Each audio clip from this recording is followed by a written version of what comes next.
Hello! Hello, welcome.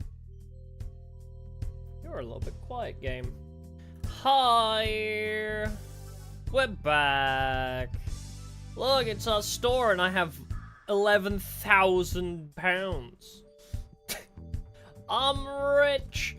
But yes, we're back doing TCG Shop Simulator. We have way too much money and we don't know what to do with it. So I started a Ghost Rares wall, and now I also have a personal shelf for items that people can't buy. Razzie Field, thanks for, welcome to Diabetology, appreciate it. Yippee! I almost said thanks for subscribing. That definitely would have been wrong. It's been a hot sec. What the? That's beautiful. Why is it only £53? Where is all the money in this set going? It's a okay, £53 for a full art, like, Sylvia of the White Forest or whatever. Bruh. This set sucks. I'm sorry, Infinite Forbidden was not a good investment. Look at this! 344? Bro, this set sucks. We're never buying this ever again. I don't even want to open it myself. Yu-Gi-Oh moment, real. In fact, I hate this set so much that I am not even going to bother opening it myself. So yes, we have pack opener machines now. I will still open a lot of the packs myself. But, you know, for the sake of speed, you know, and efficiency, we have that. But yeah, we have 2 employees. One of them's gone home. The other one just lives here, I guess. Oh, I need to restock my shelves. Holy. Yeah, we got my Dark Magician girl. We got the Ghost Res wall. Things are good. But yeah, I gotta restock my shelves, apparently. Early Yu-Gi-Oh cards by price. So what have we got here? Okay, we got a few high-priced ones. Let's throw anything that's like, you know, above maybe like £50 down here. I don't know what our objective is, you know? Today, we kind of don't really know what the plan is. It's a little bit up in the air. Because, I mean, I guess we just want to keep leveling up, maybe buy some new packs. I mean, okay, what is the next set? The next set would be level 30 for Duelist Nexus. Hopefully that's a little bit more exciting than Infinite Forbidden, because that's been a bit pathetic. But what I'm gonna start doing is, like, buying cool affiliated products, like, I guess, the card sleeves. More importantly, I want the, I want things like the Monopoly and the board games. And all I'm gonna do is I'm not gonna sell them. I still will only be selling singles, but I will start collecting one of every other item in the game. I think that is my end goal with this, is to be able to afford one of everything, so fully expand both stores, and then buy every single product and display them back here. But, so yeah, I guess I'll finish filling out my shelves first of all, and then we'll work on that. Oh yeah, I have I'm sorry, how much is this? 3,000 for... What? I forgot I had a £3,500 card. As you do. I think you're the same. Yeah, you are. It might be fun. Okay, here's the problem though. We'll see how far we can get. If it is true that there is a new version of this mod in development, we may be restarting this challenge, or maybe I won't do singles only. Maybe I'll just, like, do whatever. Maybe I'll just start the store again on the new version. We'll see. Because the other thing that I saw was in the roadmap.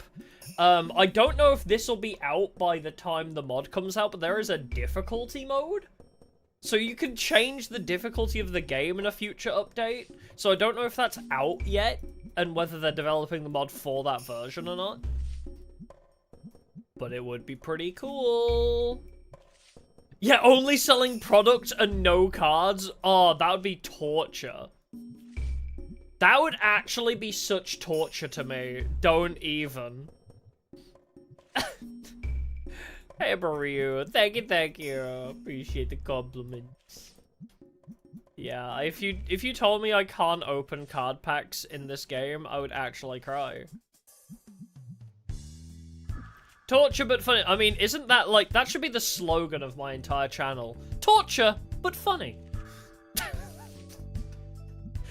That's it, we found the tagline for the entire channel. What is the context for that slogan? I guess you'll have to watch to find out. Is it me torturing myself with challenges that infuriate me? Yes. Am I also annoying as fuck? Yes. So it's both torture for me and you, but it's still funny.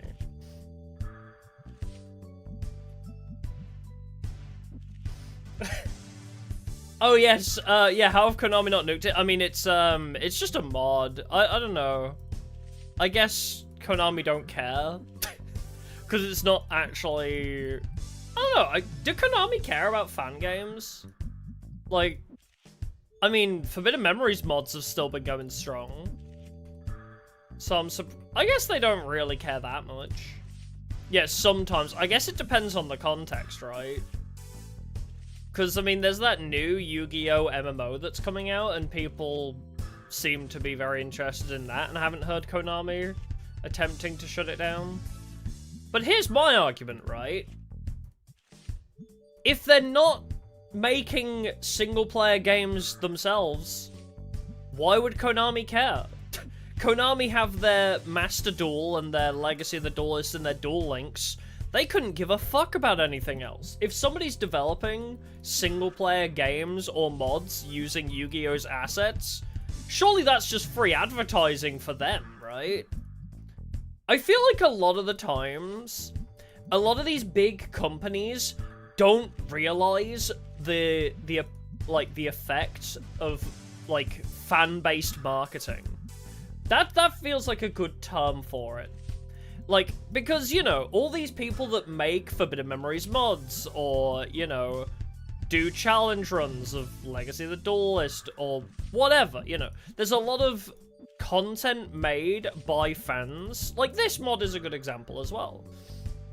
Where it's like, there's a lot of stuff made by fans, but if Konami aren't also trying to do that, why do they care? Because, like, you know, like, if they're not doing it, and it's free advertising, if people are like, whoa, look at this sick card, look at this, what is that card, wow, epic, I want that in real life, let me go buy Co-Money product, and I will spend money on Co-Money to see if I can pull these cards IRL.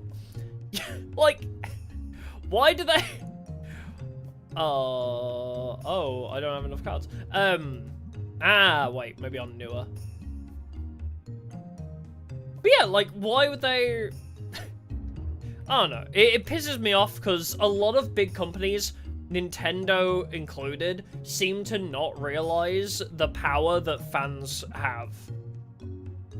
Like, it's still marketing their product. I mean, I guess in the case of Palworld, they were profiting off of an idea, but even then it's just an idea. They're not using Pokemon's assets and making a Pokemon game and selling it, you know?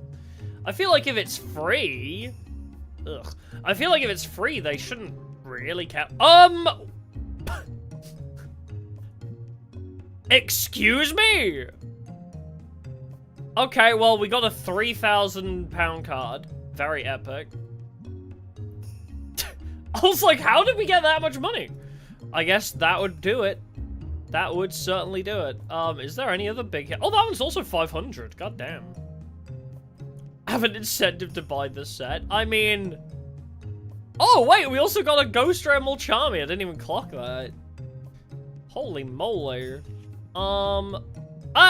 Too many people want my help. No, 20p, get out of here. Matt Watson, I have 13 of those, sure. I have 18 of the other one, but hey, it gives me XP, so who cares? It's a black one. We like these. These are good for me. Hold on, Ghost Rares. Look, Mulchami meows! Yay, the checkerboard continues. Another one for the wall. As an old British TV show once said, bring on the wall. So yeah, look at that. God damn. That is beautiful. That card looks amazing. Holy. I'll also sell you. Anyway, what were we talking about? I kind of lost my train of thought. Oh yeah, I guess just... Yeah, I feel like if fan projects aren't making money... Because I know there was a bit of controversy with Yu-Gi-Oh! Forbidden Memories mods, where it's like, well, you get the better version of the mod if you pay money. Was a bit of controversy a little while ago. It's like, oh, if you're sub to the Patreon, you, like, get better starting decks, and people were, like, in uproar about that. So, but, like, yeah, I don't know. As long as you're not making money off of it. Or, you know, like, you're not... what do you say? What's the term for it where you're publicly making money? No, you're good. Like, if you're not selling it to the public, I think it's fine. But, you know, if I, like, commission somebody to make, like, to remake a certain mod that I love... Like, oh, can you make the Yu-Gi-Oh! GX mod better in Forbidden Memories? I'll pay you, like, £200 to do it. And then they'll be like, okay, that's fair. Because I'm paying somebody to do a job, but, like, it's not publicly marketed, you know? Anyway. I think... we've already made the point that big companies don't seem to know how to market their product. And they only like money. Even though they would make more money if they just listened to the fans. But whatever. Holy moly. 1,294. Market price 1,600. You know what? I'll give you 1,250. Sick. Alright, where's an open space? I gotta put this down somewhere now. There it is. Where did that one go? Oh, it's in the wrong space. There it is. Stonks. We love money. Wait, what? What are you on about rice milk? What is this? I do not know what you speak of.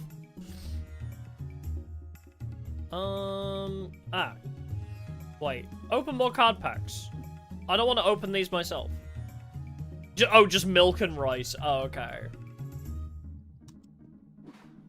Just, not like, it's not like an actual thing. It's just like a mixture. Like a milk steak in Always Sunny. I thought it was like a product. Okay, well. Shall we fill out the personal item shelf? Let's start with gaming merch. Do I care about basic sleeves? No, it's got to be all the Yu-Gi-Oh! Content. I don't think there is any stuff here. No, all the basic gaming merch. Oh, because that's Ultra Pro. You can't overwrite that one. I buy one,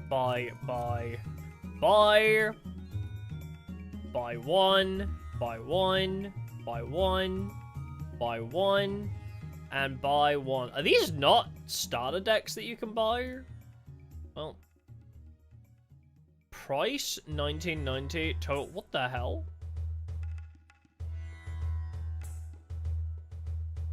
Huh? Why is it like double the price on every item? You know what? Whatever. I got the money to burn. Wait, I gotta pay my rent. What do you want? Sure. I think I get it. Oh, I don't actually get XP for that. Interesting. Wait, did that say there's 12 in there? Oh, God. Wait. Oh, my God, there's 12 of them. That was not my intention. I only wanted one. Alright, and now because I'm being OCD about it, I want to put them in the shelf in order.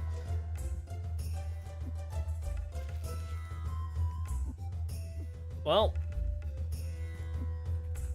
There's the Monopoly. Alright, I'll leave those there for a sec. What do you want? Oh god, that's a very, oh my god, that's such a good deal. And also that card looks amazing. Is that Chain Disappearance? God, I wish I had that, because that's so much money. Yeah, I can bin the rest, yeah. Okay, so the Yugi's Legendary decks, you go on there first. Then next up is Monopoly, which is that one.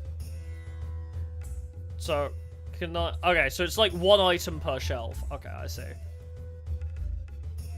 And then Millennium. Which one is Millennium? That one?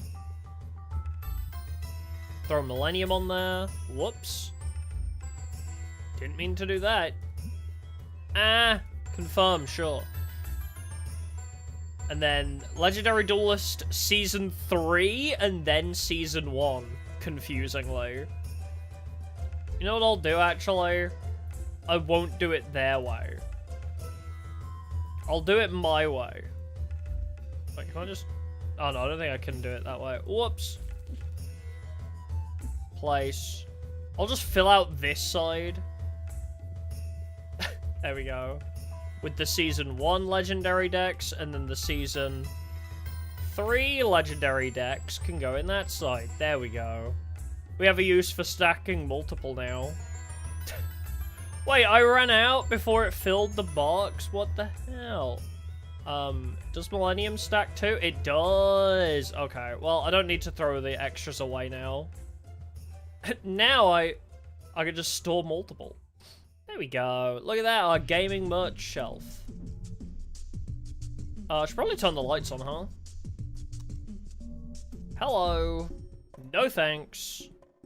So you're empty. You're empty. You know, I'm just gonna start declining everything. Now I know I don't get XP out of it. Unless it's a new card. If it's a new card, I get XP out of it. But yeah, I can't fit any of those on. Can I bin these or not? Oh, I can! Okay, cool. Yes.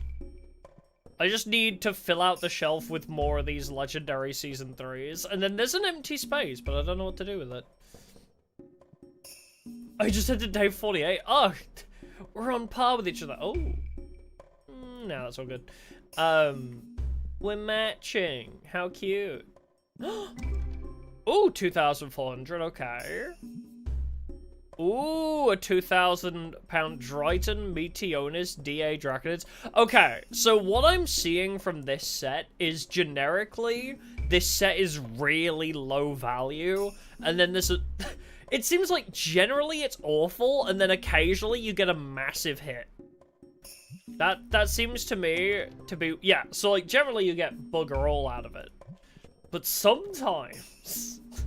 Sometimes you get an absolute banger. Ooh, wait, that's stonks. 1,750. Yay, money. I love money. If we do have to remake the store and we, like, drop the singles challenge, what would be a funny name, actually? Co-money?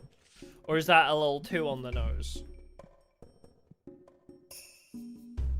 Do I have any more Ghost Rares? I didn't say. No, I didn't pick up any more. That's okay. Oh yeah, I've got a couple decent hits here. Ah, I'm stuck in my menu. What do you want? No! Only Talons is also pretty good. Yeah, I definitely want to fill that out. It's bothering me that it's not full. So I will get one more of those. And...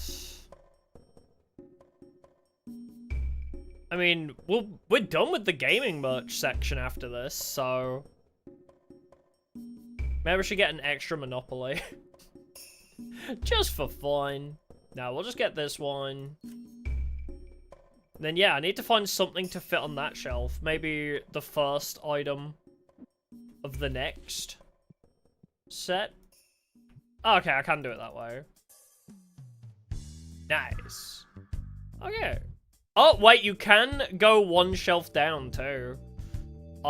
Didn't realize you can... Oh, yeah, you can put some on the bottom shelf, too. Go back to Harpy's Hunting Ground. That was the original store name. Back in the day. What made me decide to open a second card shop right next to the original one? I like money! I like money! Alright, what else can we throw on there?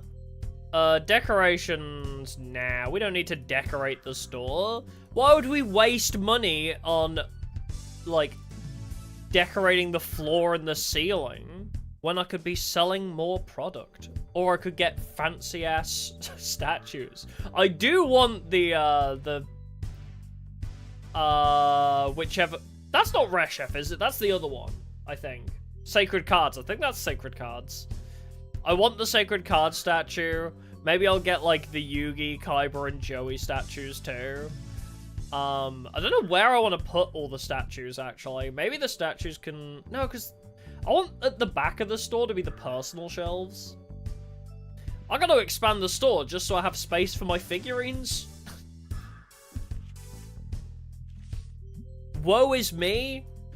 I can't keep my figurines anywhere, so I've got to expand the store just to stack them.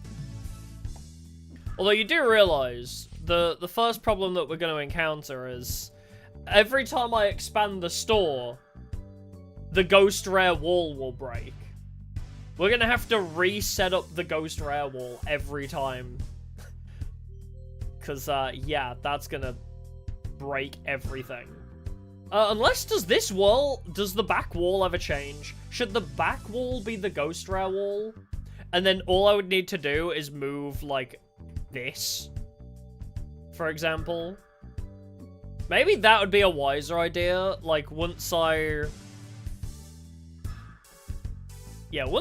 expand the store, because it'll be a while. I mean, the next expansion, I want to do a full line.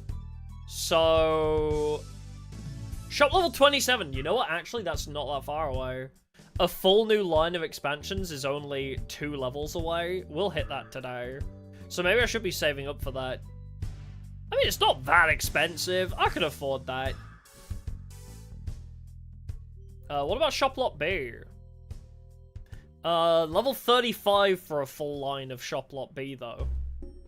But I guess that one doesn't have to be all at once, because this one's a little bit less important to me, this area. Alright, let's fill the shelves back out with whatever we have. Go back to early. Oh, never mind, I have, like, no good sellables on, either side. Well, then. Let's make sure my bills are paid. Let's order some new stock, then. I guess we'll go back to Labyrinth and Nightmare, maybe. I mean, Infinite Forbidden has had a couple big hits, but generally we don't hit big on that one. Oh wait, yeah, I can buy... Oh wait, there's also figurines, so I can have another shelf just for tiny figurines. Cute! And I can get a dual disc and Forbidden Memories for the PlayStation 1. That is very expensive. That is not how much it costs in real life.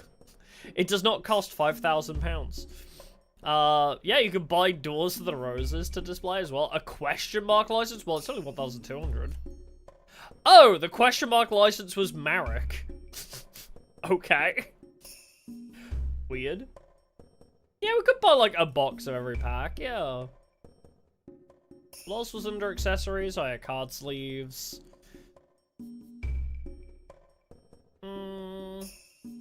Oh, yo, I could have a whole shelf dedicated to the manga. Wait, that's so cool. Wait, that's so sick.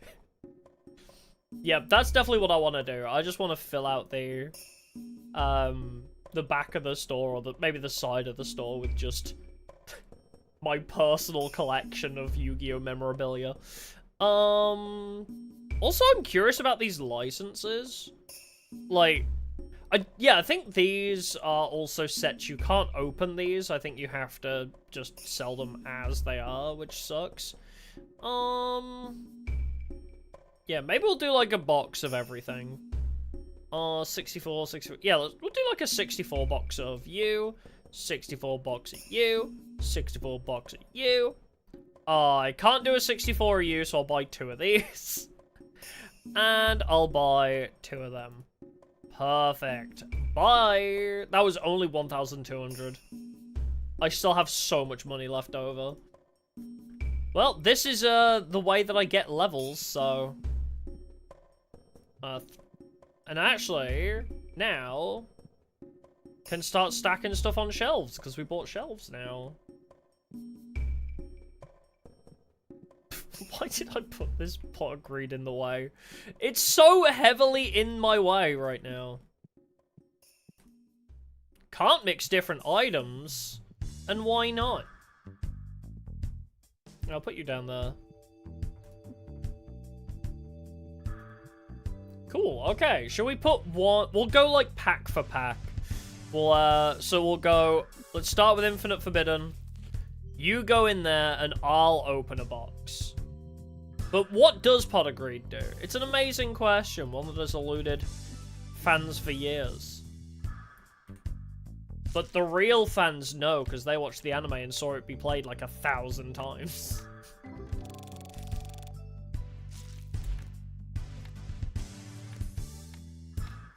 Oh, cool.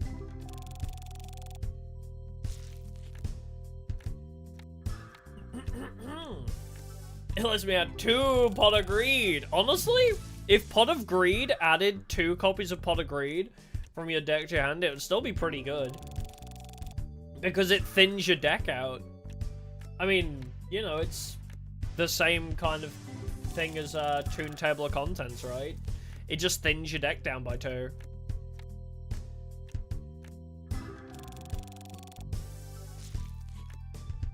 Yeah. Oh, nice. Yeah, just currently while I'm running a store trying to sell cards, yeah. The events of Battle City are happening.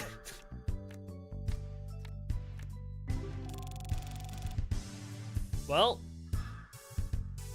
I didn't really get any big hits there. I got like a, what, £89 card? I was hoping this set would have the pieces of Exodia in it, because I thought the real set did. Did the Infinite Forbidden not have Exodia pieces, or were they just, like, super rare?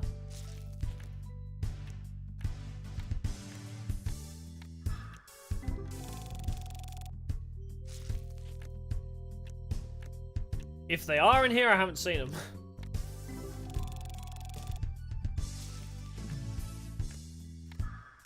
Man, White Forest looks like a cool archetype. I do love the artwork on the White Forest cards. I mean, look at that! Reclear? Sinister Soul of White Forest? Yeah, it's a god pack of rares. Or normals. Yeah. I love it when I get a god pack of normal monsters. Yeah, that would be my luck, wouldn't it? IRL. I would get the quote-unquote god pack that just didn't have a rare in it. Necroquip jump scare, yeah. We have some of the modern cards now. Hey! Speaking of Necroquip.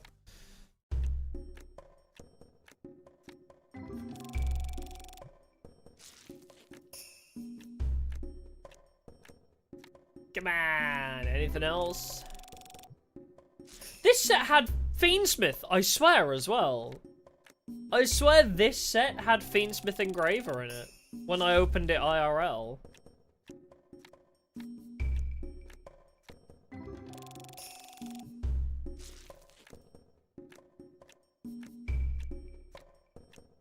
Gimmick Puppet's also pretty cool. There's a lot of, like, the Exceeds archetypes that I quite like. I mean, Gimmick Puppet, is Gimmick Puppet the one with the alt win con? That was strange. Well, it's going well.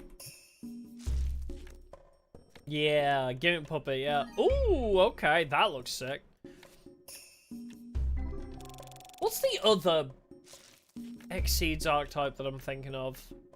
I remember there being a cool one from solo mode, but I don't remember. I mean, Raid Raptors, I guess, was also a cool one. Maybe the other Exceeds one I'm also thinking of might also be Gimmick Puppet. Because I'm trying to remember, I was like, I swear I remember using a cool Exceeds deck in solo mode on Master Duel, and then I remember that it had, like, the girl in the coffin card. That was pretty cool. No, not Digibug. I hate bugs. So I think it was Gimmick Puppet again, and I just forgot about it. Yeah, Coffin Girl is the Gimmick Puppet one, yeah. So I was like, I'm sure that was another cool Exceeds archetype. Yep, it was the same one. Well, I didn't have much luck. How about you, computer? Oh. Let's just agree not to buy Infinite Forbidden ever again.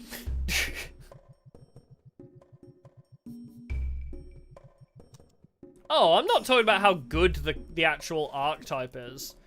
It doesn't bother me how good Gimmick Puppet is. I just think, like, I go off of aesthetics. I care more about how cool the set looks. Like, if an archetype has, like, a cool theme, a cool gimmick, or just, you know, like, a cool vibe, then that's what I call a cool archetype. Oh, nice. Oh, okay, wait. God Pack of Full Arts, nice. Oh, did Hero get more support? Don't care. Maiden in Love is now in the game. That's all I care about. Maiden in Love is in Master Duel. That's the only thing that matters. Yeah, I only play toxic control decks like Fluanderies or Mimigul, yeah. If I'm gonna play Yu-Gi-Oh, I want the other person to have the worst time possible.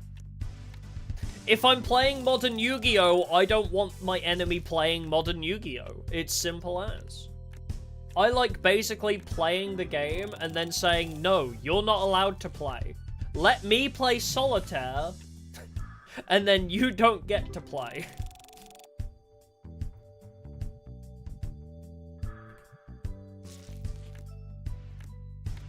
No, nah, I'm not gonna fill it with the machine. I'm going like pack for pack versus the machine. Just the one. Because I bought 64 of everything, so 32 goes into the machine and I open 32. But no, I also liked Mimigul, not because it was a control deck. Yeah, it is pretty much every deck nowadays, isn't it? But I liked Mimigul not because it was a very toxic control deck, but because they had an interesting gimmick. Again, I attached myself to Mimiguls because I was like, oh, I give my opponent flip monsters? I can make my opponent flip Dice Jar. It's so fun to give my opponent Dice Jar and then force them to flip it. It's hilarious. I don't care if it's like toxic control, whatever. I just want, haha, I give you Dice Jar, let's roll dice and see who wins.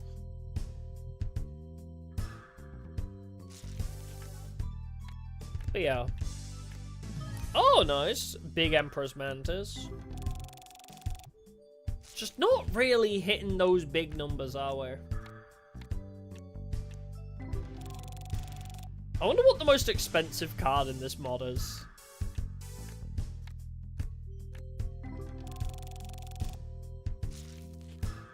Oh, the Herald's archetype? Oh, Herald's also a control deck. I'll have to say. It's not necessarily the control element, no. It's just, I like silly gimmicks, like Crystal Beasts is another one that I like. Crystal Beasts or Mimiguls. Silly Yu-Gi-Oh archetypes with silly little gimmicks that make them unique to play. I'd like Cloudians more, maybe, if I gave a shit about, I don't know, clouds. I like the gimmick of counters, but meh. Cloudians kind of aren't that exciting to me. Naturia? I do like Naturia, actually. Naturia look fun. Also, nature-themed. Very cool. Yeah, when your opponent spends 15 minutes setting up a board and you just... Nope. If you just have the one card that outs them. That's true, yeah, Cloudians aren't exciting because Konami just forgot about them. Yeah, that's probably true. There's like, you don't see anything of them. Probably doesn't help, yeah.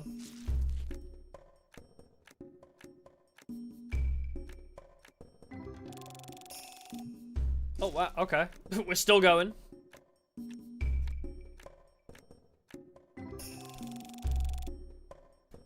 Well, that was kind of pathetic.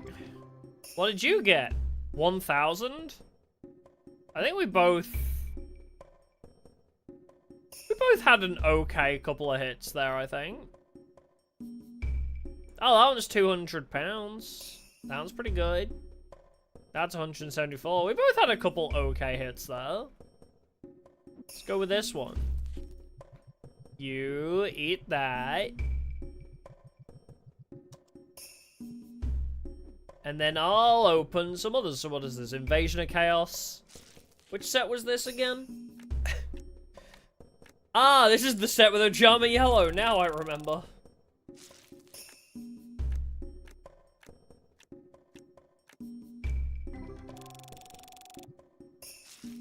Yeah, I want a new set. I want to find the Harpies. I want to know what set the Harpies are in.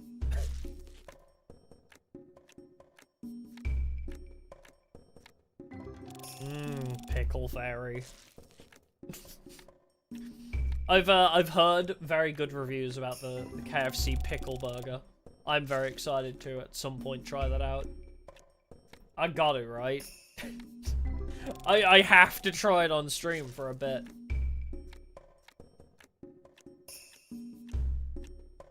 So excited. Never been more excited. The KFC pickle burger. KFC have released a new line of food for, like, based around pickles. So you can get, like, deep fried pickles, or whatever they are.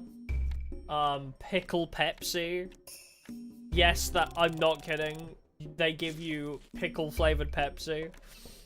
A burger with pickles on it, obviously. And, pickles on their loaded fries.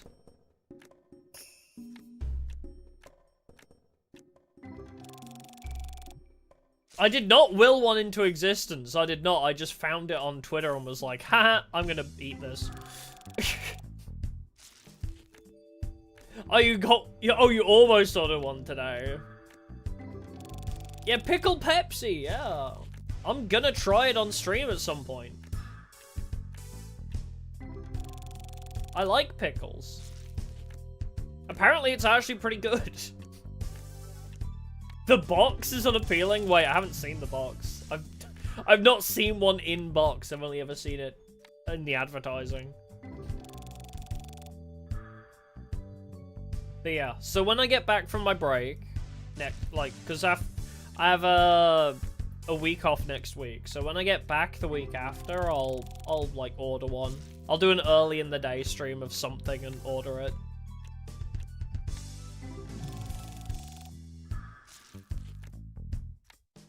Dragon's Light. Oh no, that's IRL. The packs aren't true to... the packs in this game aren't true to life. Yeah, in-game, it'll be in a different pack. They're vaguely accurate, but not always. Nah, don't worry about it. Logically, you would think they would do it that way. You would think, logically, they would just do it one for one, but not all the packs are here, I guess.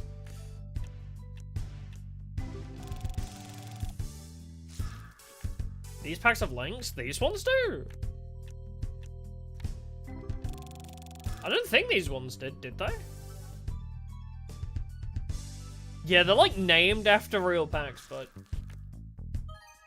Oh, nice. Oh, it's, Rainbow Border God Pack. Wait, KFC had a Dragon Ball promotion. Didn't know about that one. I can't wait for the Uma Musume KFC collab. Now that's gonna eat all my money. If we get the KFC collab for Uma Musume in the UK, I'm going to go insane. Yeah, I want a Cyber / Happy Lady IRL. If they do, like, any Harpy cards as an overboarder, I need it. Yeah, the Pickle Pepsi's from KFC, yeah.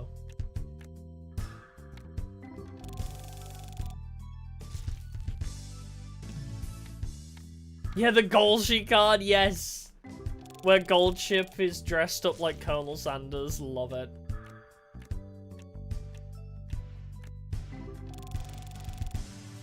Alright, are we... Okay, we're done.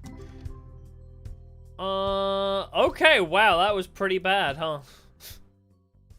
The set here was... not good!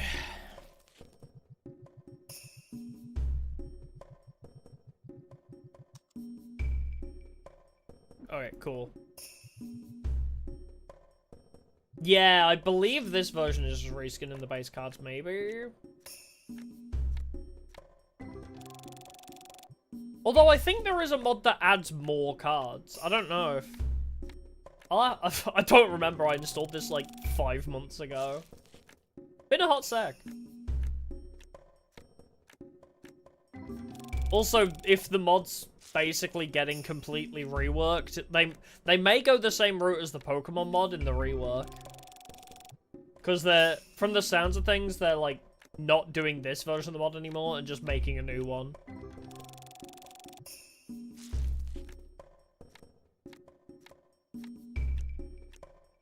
Which I'm very excited for, actually. I'm very much looking forward to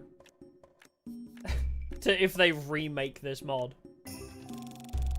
And also a couple of the upcoming Forbidden Memories mods I'm very excited for. But first we need to play a randomizer. First we need to play a randomizer. And then I'll go back to playing some more mods.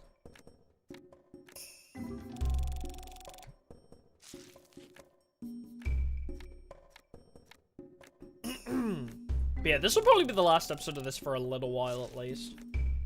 I want to get back into playing Dark Souls randomized. Very excited for that. Also, did anybody else hear? I don't know if this is fake. But apparently they might be remastering, like, not remastering, like remaking from the ground up Ocarina of Time. Which is, again, crazy to me.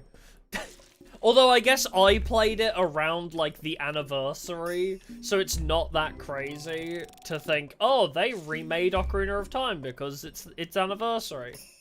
But yeah, it's crazy to me that I just played it for the first time, albeit completely randomized. And they're completely remaking on, like, maybe, like, the Breath of the Wild engine, I guess, Ocarina of Time. Which is very exciting. If that is true, I don't know if that's just fake internet shit, but again, me streaming something and then, like, it becoming either real or remastered. It happened again. Haven't heard about it? I saw it, like, 10 minutes before I started streaming on Twitter, so... Yeah, I don't even know if it's real. I saw rumors on Twitter about it. So, you know, take it with a grain of salt. It's very unlikely it might even be real, but I was very excited at the idea. If it is real, then I'm very happy. But if it's not, whatever, I'm playing the original anyway. I don't care, because I enjoyed playing the original randomized, so I'll probably play the original at some point soon. If it gets remastered, great, I'll play it again. Because unironically, I never thought I would like Ocarina of Time and Majora's Mask that much, But having played them randomized, I actually really like how they play. Stream Monkey Ball? I did stream Monkey Ball a while ago. A little while ago, I beat the entirety of... No, almost all of Super Monkey Ball Banana Blitz, I think, the single-player mode. Like, I beat all of that bar the last couple levels, because I started getting motion sick after, like, 9 hours of looking at balls straight. There's a lot more. Ocarina or Majora? I think Majora had, like, cooler mechanics. I think the idea of, like, the 3 days where you have to keep, like... You have to keep track of everybody's schedules, and you need to get different masks and that kind of thing. Ugh. I kind of liked the vibe of Majora's Mask. It was very dark and gothic. I liked that. I thought it was very cool.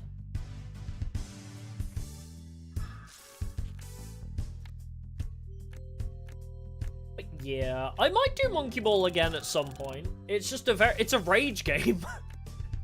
It's genuinely a rage game. But I do enjoy Monkey Ball.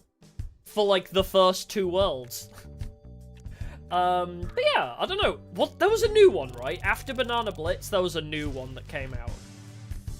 So maybe I need to go back and play it. Because I like Monkey Ball. But yeah, if you do want to see me play Super Monkey Ball, there is a stream of it from, like, 2 years ago. I believe. Yeah, I think Banana Mania might be new, yeah.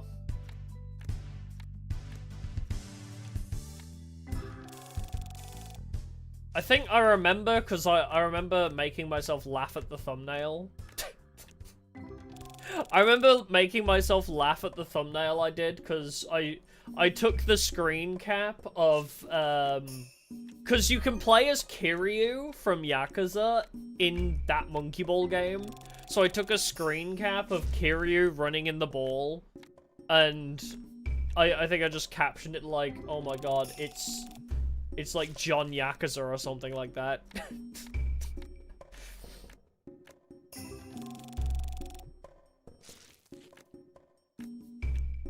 What? Is there an Uma Musume mod in Minecraft? I've not heard of this. The leaked NSFW level? I do not know of what you speak. Actually, speaking of Minecraft, we never did get round to trying the Yu-Gi-Oh mod in Minecraft, did we? The Uma Poi mod? That is great. If I start doing Minecraft mod reviews, I guess we'll have to look into that one too.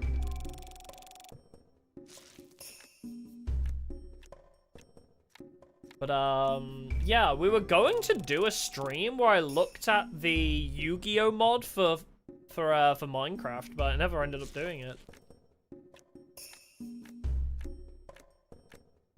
Maybe time to return to it. Oh, also, the Cobblemon mod for Minecraft. There is a server up for that.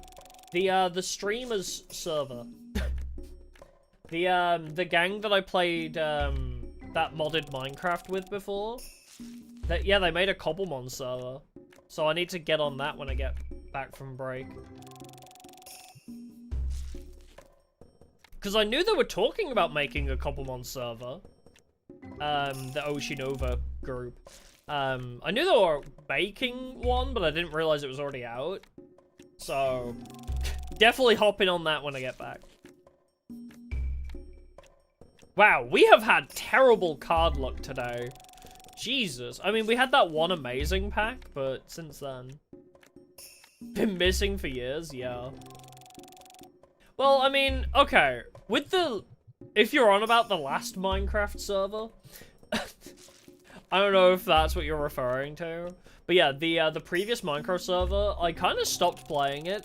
Because I was like, you know, I kind of fell out of interest of it anyway, a little bit, but I was gonna pop back on if anything was happening. And then everybody else started to, like, not log in as much, so I think it just kind of naturally died out. Which is a shame, because it was a very fun server. Oshicraft, yeah. It was a very fun couple of weeks when I was on it, but I am not super, like, invested in Minecraft stuff, so that's my main problem. I liked logging in, going on an adventure, and coming back with a shit ton of loot.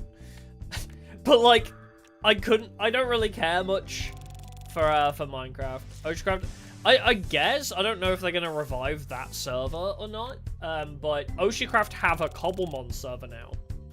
So, that group is going to, oh my god, that group will be online again, but for a different Minecraft server.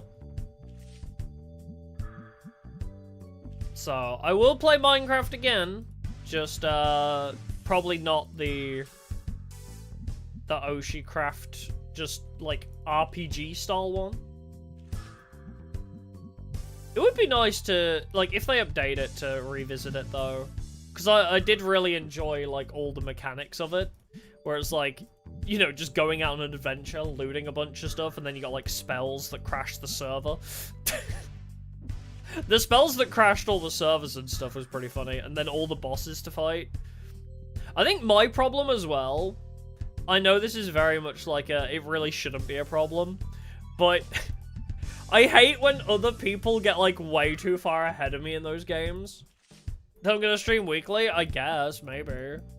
But yeah, I hate when other people get, like, way too far ahead of me. So, like, if I play that, like, that Minecraft server and other people are already, like, you know, fully kitted out, I'm gonna be like, oh, but I wanted to get fully kitted out without, you know, people just passing me their hand-me-downs. Anyway, well, let's start the next day.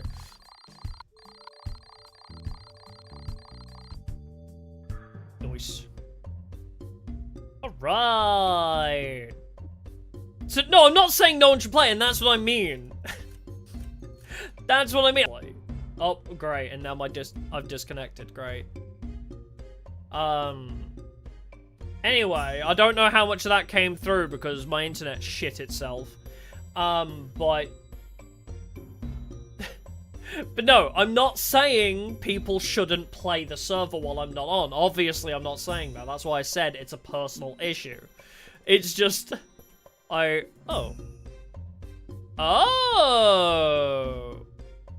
Wait a minute. Yeah, sure.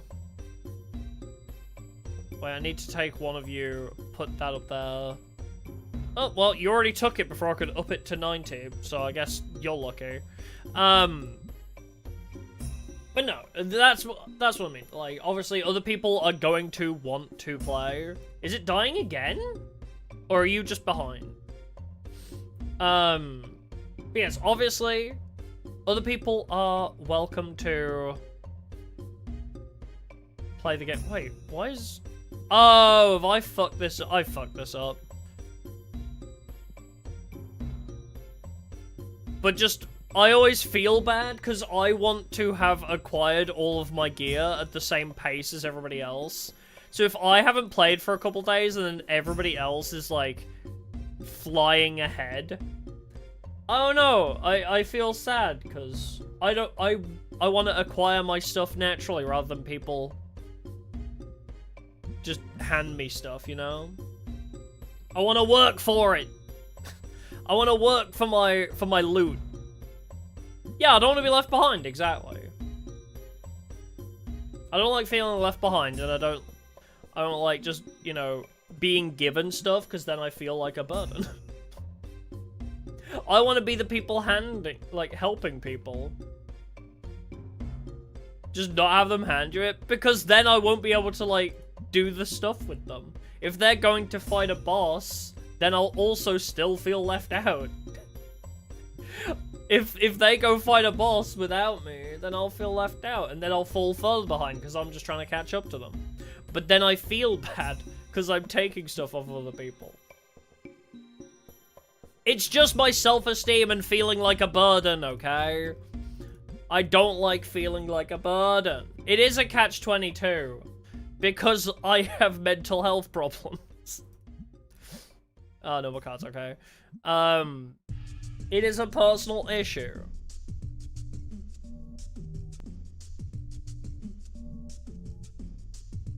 Because I don't like feeling like I'm bothering people or burdening them. Catch-22 is like a term for basically you do one thing and the other thing is like counterintuitive to that. So you do one thing and it leads to another thing, but that other thing is counterintuitive to the first thing.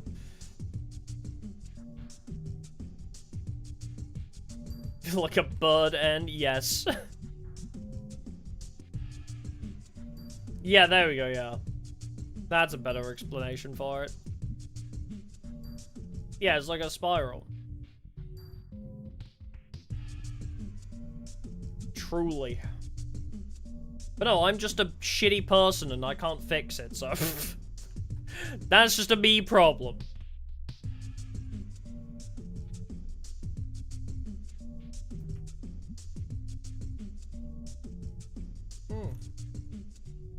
Sometimes I forget how many cards I own.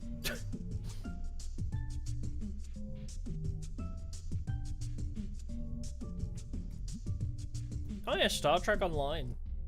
I hope you're enjoying that. I have no interest in Star Trek, but I hope you're having fun with it.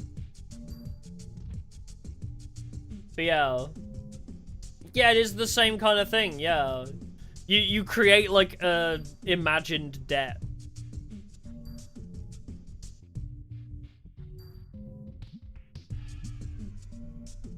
I don't know, it's weird. It's like, it is and it isn't about the debt part. Because it's like, I'm grateful people are like, oh, have this, it'll help you get up to speed. And I'm like, well, I feel like I didn't work for it and that makes me feel bad. I think that's the other part of it. Oh, hello. I forgot a store was running out here. Sure, you can have 875.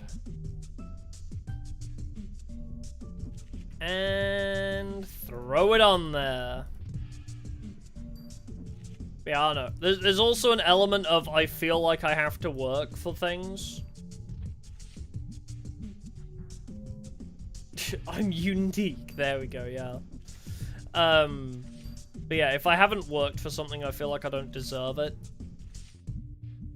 So I'm very much the kind of person that doesn't like accepting help a lot of the times too. I have to be able to do everything myself so that I can feel useful.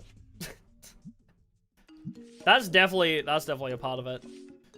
If I can't do everything myself, if I can't carry the team on my back, then I'm useless and a burden.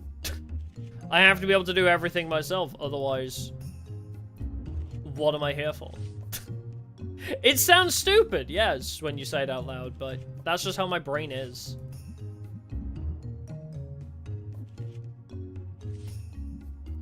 I need to earn shit.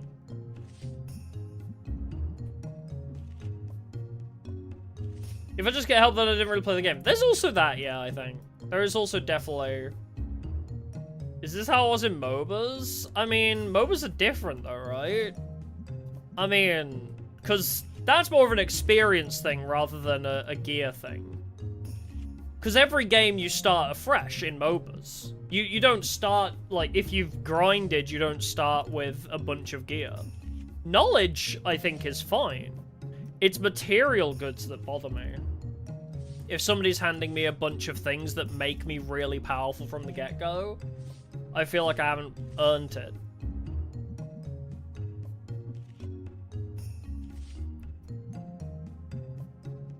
Unless you mean if I'm bottom of the board in MOBAs. Yes, if I'm in a competitive game and I feel like I'm dragging the team down, yes, I hate that. I really... Honestly, I've had situations in the past where I was playing Valorant with, like, my old friend group. And I just, like, started getting really depressed because I wasn't top fragging. Because I felt like I had to be top of the board. Because I was the highest rank, right? I was a platinum rank playing with golds. And because I was platinum, I felt like if I wasn't top fragging, I was dragging the team down. That's just how my brain is. I have to... I have to be the best, otherwise I feel like I'm a burden. That's just how it is, weirdly. Am I bottom? I'm a Switch, I would say, but... Mostly yes, I guess. Yeah, also, yeah, no to feel bad if I'm burning people who use slurs. Also that.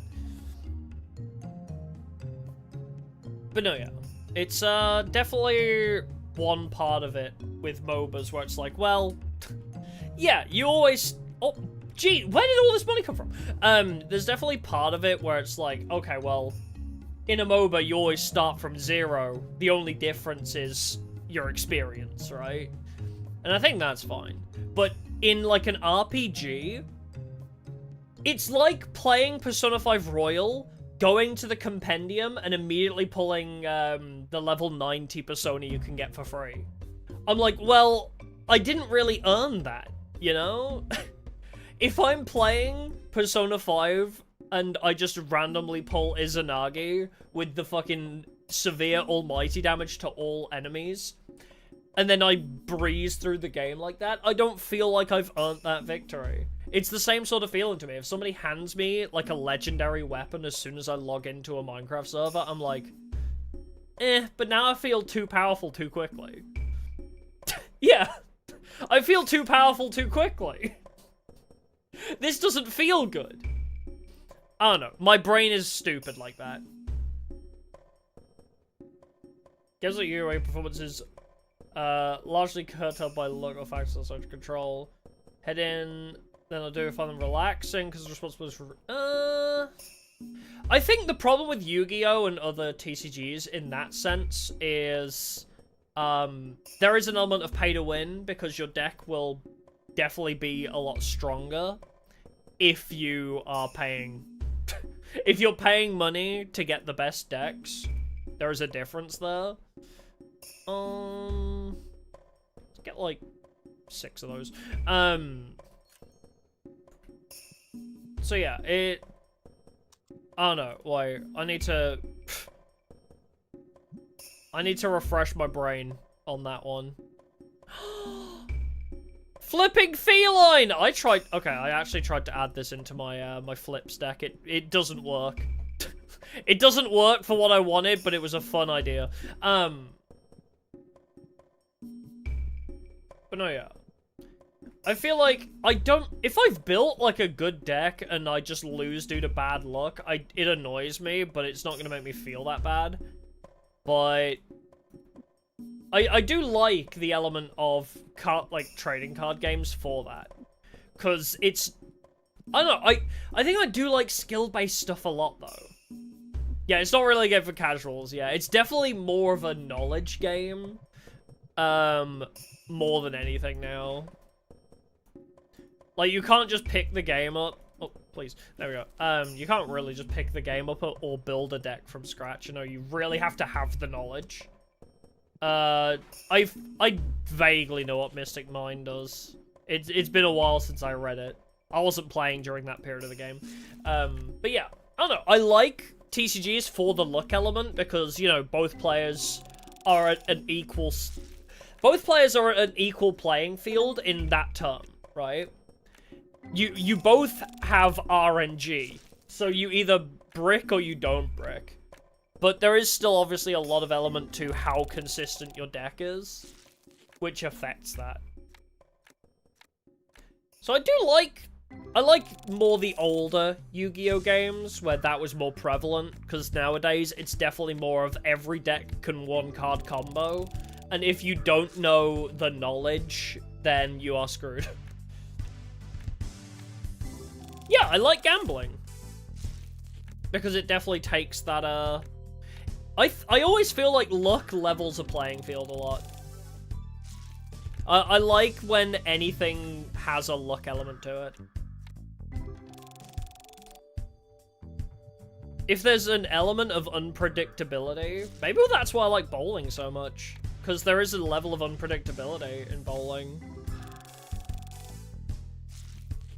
So it's like, you know, you can beat somebody who has loads more experience than you and is, like, significantly better than you and has much better equipment if you're at the top of your game and you just get lucky. Obviously, you can't just walk in with, like a basic plastic ball is that there is actually to bowling. Because it's hard to explain in layman's terms, but basically, like, the way the pins are set is not... I guess it's less so now because of strings, because a lot of bowling alleys are putting pins on strings, so they're reset in exactly the same place every time, which brings about its own heap of problems, but whatever. Yeah, maybe every sport has an element of unpredictability, yeah, exactly. But no, bowling, the biggest factor I would say is, like, lane topography, because not every lane is going to be perfectly flat. Like, terrain, like, where the bowling alley is built, maybe there's a little bit, like, where it's raised, a little bit where it's lower. You know, so there's variance in, like, the lane, like, very minute, and also, like, where the pins are. Like, there might be slightly to the left off spot, you know? So there's very minor differences, and also, you know, physics are unpredictable. Everything in bowling is physics. You're relying on the inside, like, the shape of the inside of the ball to work with physics to move the way you want it to, so... It's very hard to explain in layman's terms, but... The lane, the ball, the pins, everything has, like, minor things that can be, like, just not, like, completely out of your control. Can you inspect the lane? You can ask for topography maps, yeah. But nobody gives a shit. Because the differences are that minute, and you will never remember it. When you're actually playing the game, you won't... Because there's so many other factors, too. You can know the lane topography, but it's not really going to help. Because there's so many other variables to also take into account, that it's so hard to say, oh, the lane topography is this, I have to change this. Because the lane topography might be slightly higher on the right or something, so it's like, you know, it's like more sloped to the right or whatever. But then the oil pattern has dragged down because somebody's throwing urethane or plastic. So it's impossible to say, you know. Oh, do I play duckpin or tenpin? Tenpin. I want to try duckpin, but they don't do it in the UK, really. It's very hard to find duckpin and candlestick bowling in the UK. So I've never tried those. But I'd be very curious to try it. Alright, what did you get? Oh, 1,200. Okay, where's your big hit? Okay, a 900-pound depress pod. I guess, yeah, that's where all the money came from, huh? Big-ass depress pod. And you got, wow, 293. Jesus. Alright, well.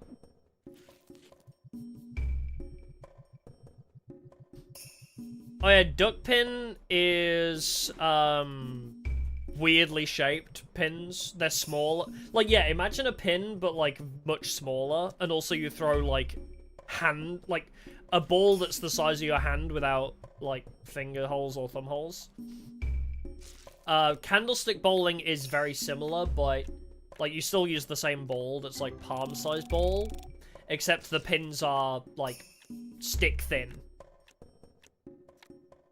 It is rude they walk into my storeroom. I wish I could stop them doing it, but they refuse.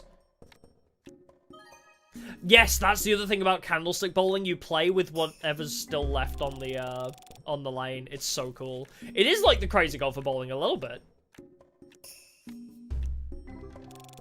But yeah, if I ever play the new PBA bowling game, which I should, you know, play the bowling simulator game. I watched Super Mega play it, and it looks not amazing, but still, it could be pretty fun to do a stream of. And they have Candlestick and Duckpin in the new version. They didn't on the one I played. I played the original Switch PBA bowling sim, and it did not have any fun alternate game modes. But the new one looks actually pretty better. So... Oh, Human vs. Machine challenge on bowling? Yes, I've seen that too.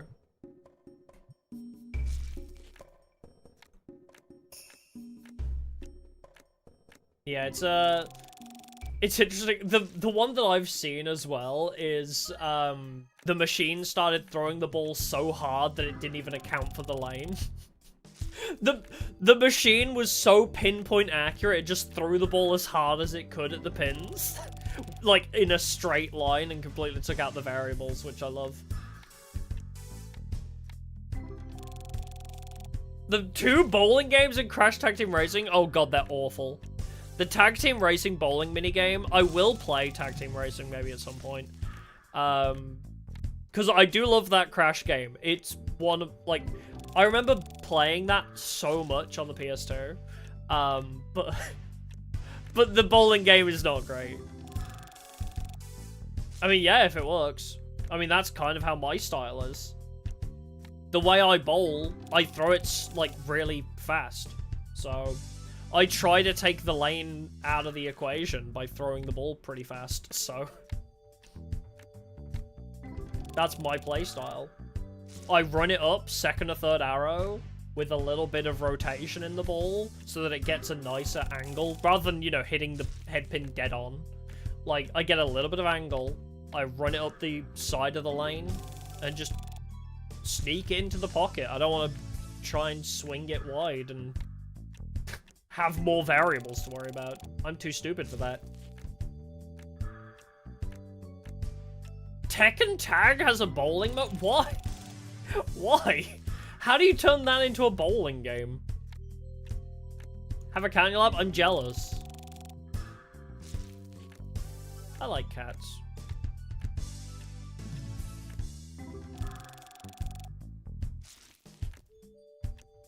Oh, Dragon Maids are great. I'd like Dragon Maids too. Dragon Maids are a cool archetype. Cause I like Kobayashi's Dragon Maid, the anime, so. And it feels very much inspired by that anime, so. Oh, so okay, so they just have the characters go bowling. So it's not even like they incorporate the fighting game into it. They just have the characters go bowling. To be fair, okay. Yakuza also has bowling minigames, and they're actually pretty good. The Yakuza bowling minigames are pretty good.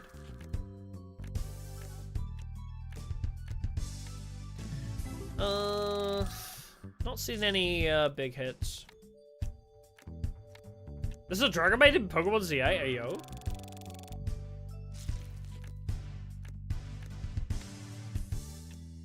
Even though a cat would try to eat me, yes, I would let them. Hey Nico, let's go bowling. I remember never rejecting him. When I played GTA 4 when I was younger, I never rejected him. I always went bowling. Oh, a 916-pound obliterate. Very cool. And this one was kind of pathetic. Oh, full art depressed pod though. Alright, let's end the day. I don't think anybody's still here, are they? Oh god! Hold on. I gotta open these. Are you still... oh, you've still got one in there. Okay, you're good. I didn't get any new ghost arts, did I? No. Sad. Oh, wait. The 900 depressed pod can go down. We got a couple big hits, I would say. I forget, like, this is also good for XP. Just opening card packs isn't just for the money. I need it for the XP to level up the store, too.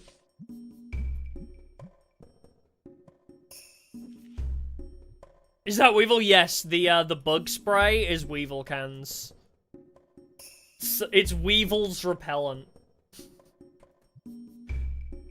The deodorant is bug spray.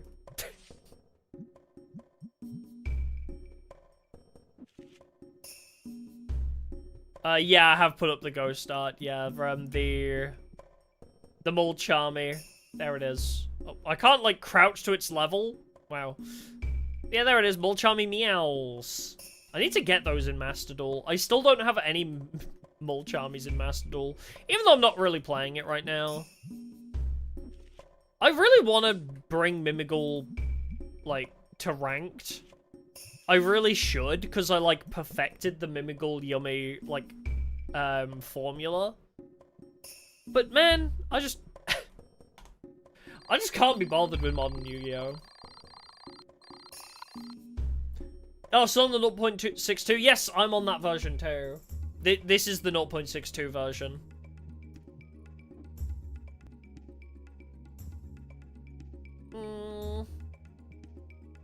What else do I want to put in this shelf? Wait, can I fit another Monopoly on there? Wait. Do any more fit on there? Maybe I can fit 3. And you know what I want, actually? I want another personal shelf. Big personal shelf. Let's get a couple of those in here. Because I'm going to need them regardless, so... Oh, there we go. Snap into place. Let's get these nice and set up. Ah, beautiful. Oh, what do you want? Nah. What do you want? You want my molten zombie for a graded UFO turtle? No. Yeah, I'm gonna get like at least one of everything.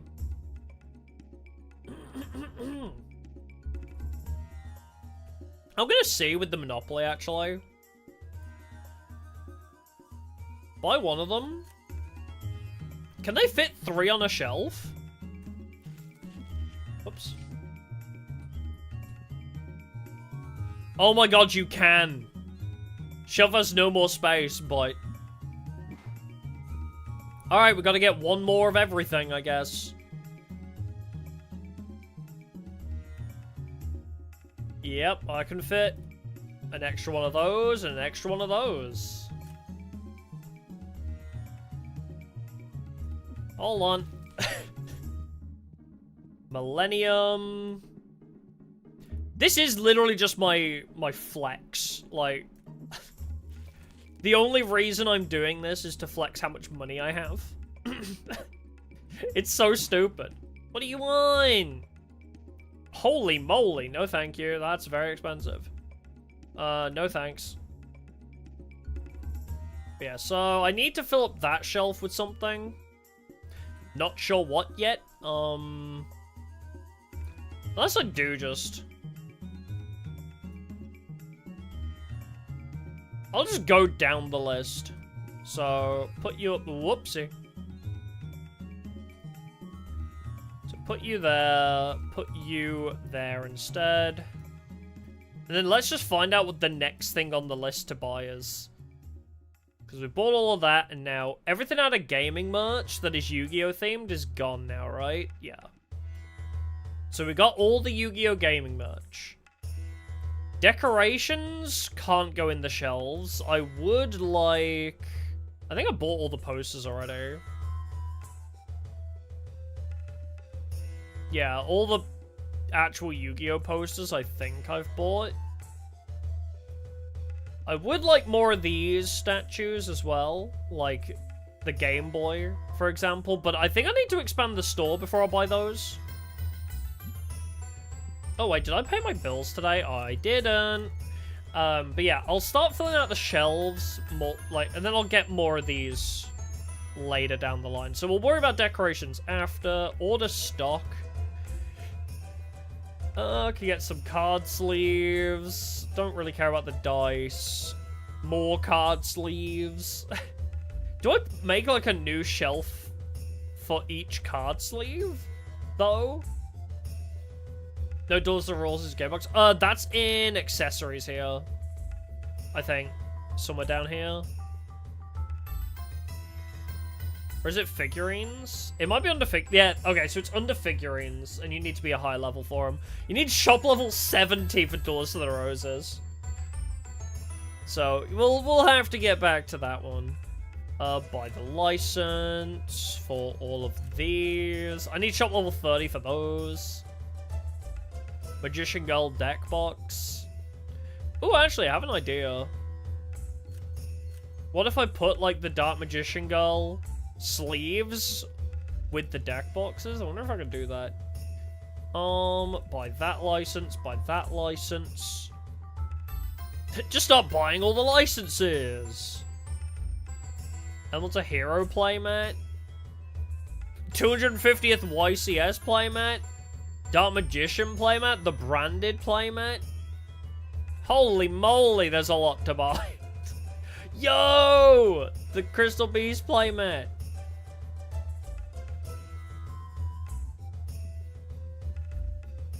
That's my flagship? I would say Forbidden Memories is honestly more of my flagship. I mean, it's my Forbidden Memories mods video and Tag Force, if anything, are also more of what people know me for. Yeah, let's see. Was there anything else under furniture I want to buy? Nah. Also, I'm not a high enough level to renovate. So yeah, let's just get some of these card sleeves then. So if I buy, like, the Egyptian gods card sleeves, and then, can I combo that with something? There's no deck box for them. Might be nice to set it up next to... Ah, there we go, like, the Ra playmat would be nice. Let's just buy a little bit of everything we can. So, you, and you, and you... And you, and you, and you, and you, and you, and you. How much money am I spending? Oh, 1,000. Okay. Wait, what was the last thing I bought? Bakura Immortal Destiny. Alright, Elemental Hero playmat will be the last one, and then we'll start with 250th YCS next. Alright, time to start filling this shit out. I got 4 of those. Why the hell not? Why do I not get XP for making trades? This sucks. Oh god, now I've realized. I don't know what order that we're in. Should have ordered them one at a time so I could put them down in order.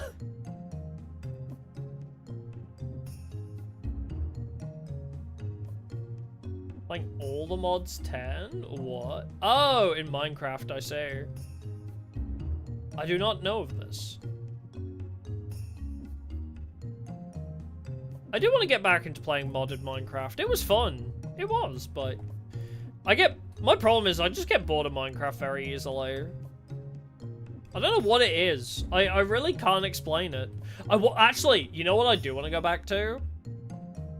I want to go back to, Hytale. I need to return and play Hytale some more. Because we had a little underground cove that we made. How are you looking? Okay, still got a bit of life left in you. Yeah, I like it, but it get bored easy, yeah. It's a shame. Alright, the Egyptian gods card sleeves. Where are they? Is that you? Okay. Just throw you on there. Alright, cool. Well, we've filled a shelf with those. So now they can go in the bin. Alright, what next? Next up is the Dark Magician Girl Knight card sleeves.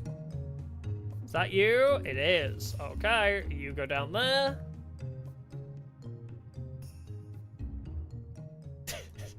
I love that this has become my objective in this game now. Is just show off so much personal memorabilia. Ooh, I don't have that. Well, I do, but it's on my wall. It's already on the wall. Well, whatever. Alright, what else we got? The Yugi card sleeves next. Which are these ones? Yes. Yugi card sleeves!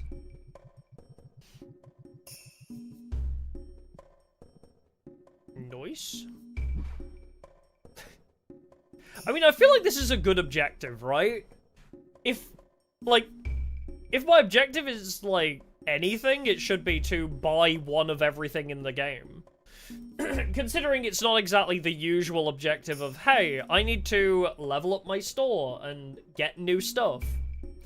I guess in a sense it's still the same, but if I'm not selling the new stuff, I need to have a purpose to buy it, you know? So having it all on display feels like a good end game for me. Where are the other... Wait. Oh, wrong thing. Oh, right, I need level 30 for you. So, yep, not got them yet. So I guess I'll leave a space for those. For when we're level 30. And then Dark Magician Girl deck box. Is that you? Nope, that's Dark Magician. Is it you? Yeah, there it is. You're really gonna tell me I can fit another few on there, can't I? I definitely can, can't I? Alright, now I need the Dark Magician boxes. And I need one more of each of them. One of you, and one of you. Alright. Yep. There we go. Now you. You'd think I would get a sponsorship, yeah. But no, you know where Industrial Illusions is right now? Oh no, that's Burger Palooza. Oh, I know there it is, look. Duelist Kingdom is happening right now. Can you see the Duelist Kingdom ad over there? Behind the giant Burger Palooza ad? Ooh, Dia boy. Oh, I wish. Oh, wait. Yes, I can buy this gold sarcophagus. Could I buy it for 350? Sick. Okay, we got a gold sarcophagus. I'll take it. Nice. Oh, I probably need to start restocking my shelves, huh? Maybe it would be a good idea to restock. Oh my god, they're only like 20s. Oh jeez.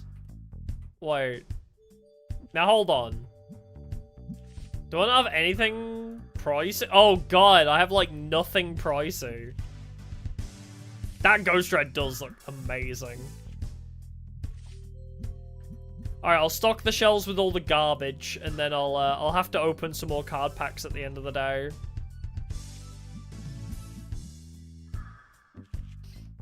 I know I've not been buying packs, I just didn't realize I had no stock of expensive cards left. I thought I still had some expensive cards, you know? Yeah, I got 30 of those, sure, I'll make your day. I've been too busy filling my shelves with other crap. Oh, miss your ghost, gold, rare, blue eyes. Oh, from the... What was it, like, Ghost Mines or something set? It was something like that, right? Gold, something, Ghosts of the Past, I think. Because I also had a Blue Eyes from that set, so... And I still have mine somewhere. I don't know where. Haunted Mines, yes! I got a Ghost Red Blue Eyes from that set myself. Somewhere in my collection. Which is under my bed. Just in a box somewhere. I really should get that out and just put it in my folder, because it's a great piece for the show-off folder. I gotta organize my cards at some point, IRL. I wonder if I have any, like, valuable old cards, but they would not be in good condition. Because the amount I played those cards, every card in my collection, if it is a valuable card, it will not be sellable because it'll be in such shit condition. Oh, you're off your note, or thanks, I appreciate it. Because I played them a lot. I played the Yu-Gi-Oh cards a lot, not against people. Nobody wanted to actually play Yu-Gi-Oh. But I did like to duel myself. Which is probably why I love Tag Force and games like that. Because I had, like, I made a bunch of decks out of any Yu-Gi-Oh cards that I had. And then I would just randomly pit 2 of my decks against each other. But I would be playing both sides of the duel. Duel was like, yes, I did win. Most of the time, usually, yeah. But no, the way I would do it is, like, basically play it like the AI in Tag Force does, where they will always swing. So always play any traps that were in the deck down, and then I would always swing. Like, obviously I knew what traps were there, but I played it like the AI in Tag Force or Forbidden Memories, where I would just, if I could attack, I would attack. Do whatever possible with both decks, and then just see what is capable of beating over the other one by doing the most possible. Did I ever send myself to the Shadow Realm? I think I sent my pancreas to the Shadow Realm. I think that's why I'm diabetic. Okay, Blue Eyes and then Exodia are next. Blue Eyes! I'm gonna need another one of those! Yippee! Are you the Exodias? Yeah, you are. Alright. Need to get some extra Blue Eyes and Exodias. Boop and boop. Very epic.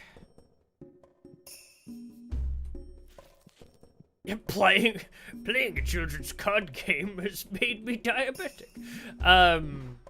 Yes, also playing with myself. Yep.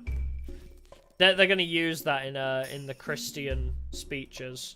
You shouldn't be playing with yourself, because then you'll be made diabetic. They've moved on from saying you'll go blind now. They no longer say you'll make yourself go blind. The hot new rage is you'll be diabetic if you masturbate.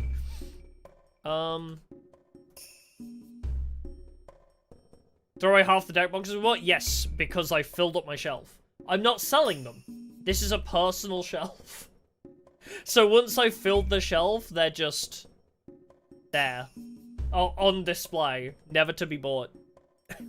So yeah, I threw away half of them because I'm not planning on selling them. The basic binder is first. Ah, I could fit more on that, can't I? Alright. But first, let me check what the next one on the list is. So there is the Yugi collection binder next, so I guess I'll leave that one free. And then, oops, I'm on the wrong page. After Yugi, it's Bakura and then Elemental Hero. So we got Bakura. Oh god, they look terrible! And then Elemental Hero playmats. I think I need one more of each of those. So yeah, I need one more you, one more you, and one more you. That was £500. Just to satisfy my OCD. I can't just put one in the shelf and let it be done. No, I have to fill the shelf. Because my OCD will not let me be. The shelf has to be full. And once I've filled every personal shelf with every Yugi memorabilia, then I will have completed this challenge. I mean, it looks pretty good though, right?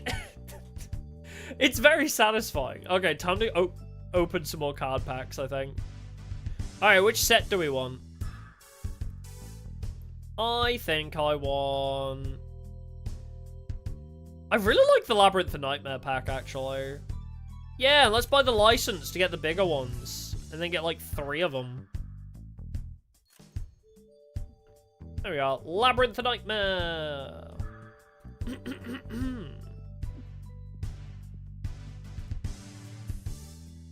Oh, Castle of Dark Illusions appealed to you? Honestly, Pumpkin, same for me. Like, there was just something so cool about Pumpkin Castle, just as a combo. I don't know. There's just some cards you just gravitate towards. But yeah, a common or uncool card that I just appreciated. You know, obviously this is more of a recent thing, but Mushroom Man 2. I feel very attached to Mushroom Man 2 now. Just because of the Kenyu run being, like, so... I don't want to say nostalgic, but iconic, I guess, for the channel. Like, the Kenyu challenge run was really, like, the start of a lot of things. Oh, shit, nice. So I feel like Mushroom Man 2, Jerry Beansman as well. Like, a few cards like that I have appreciation for. Okay, this set goes crazy. What else was there?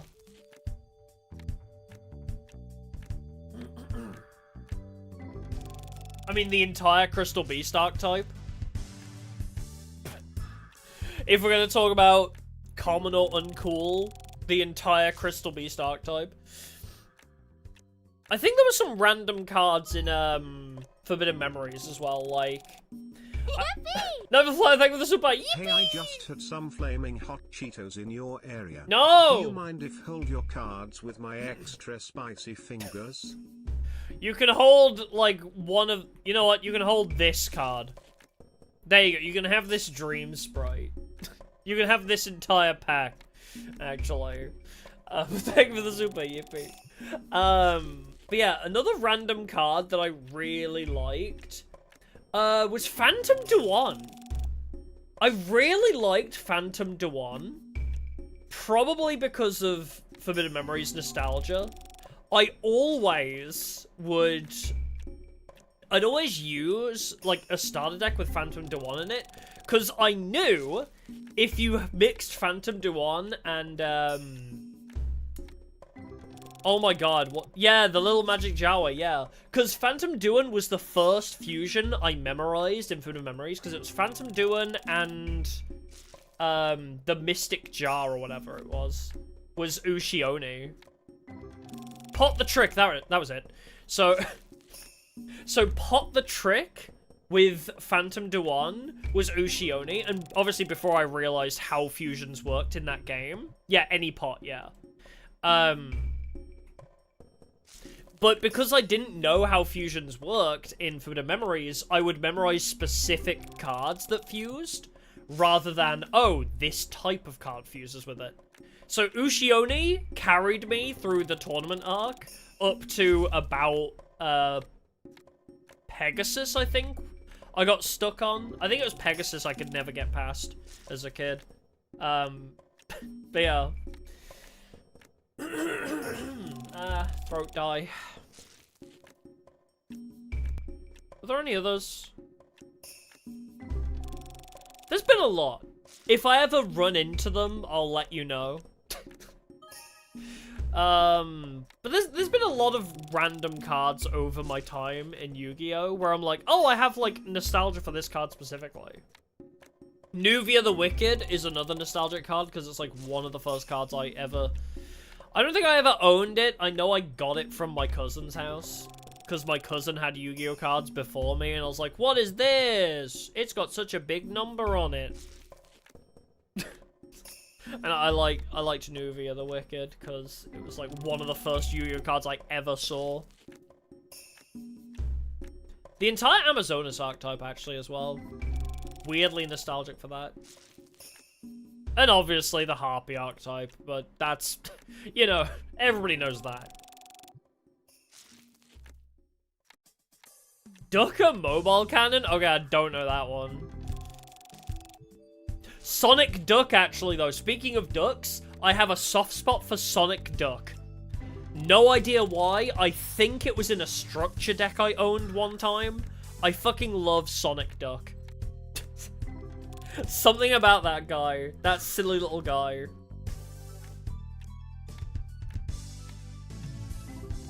Red Eyes Dragon as well, because I always liked the one nobody else liked. Which, you know, if you know me, obviously I would gravitate towards Red Eyes. Because, oh, Blue Eyes is cooler. No, Dark Magician is cooler. And then I'm like, haha, I like Red Eyes because you guys don't like Blue Eyes. Or, I mean, you guys like Blue Eyes and Dark Magician. I like Red Eyes, just to be different. Yeah, I think it was the Simorgh Wind deck. I think I had the Simorgh Structure deck. Because I feel like I remember owning Simorgh, but I don't know where or when I got the Simorgh Structure deck. Because I had Simorgh, and I had Sonic Duck, but I don't remember buying it or getting it bought for me. It's weird. But yeah. Oh, 300-pound Torrential Tribute? Hell yeah. But yeah, maybe that's where my love for wind and bird archetypes came from. Maybe my love for harpies came from the Simorgh Structure deck. Maybe Choblords as well? I don't know, maybe it was a Christmas present I forgot all about. I mean, we're going back many, many years now. Because I also had the Exod starter deck. So maybe somebody bought me Exod and Simorgh, but I seem to remember Exod more because I was like, you know, one of the first card combos I ever thought of was mixing Exod with Shield and Sword. And I was like, this is insane. This is a 4,000 attack monster if I use Shield and Sword on it. Obviously, ooh. Obviously not thinking of the logistics of how unlikely it is to draw both cards and be able to play both cards.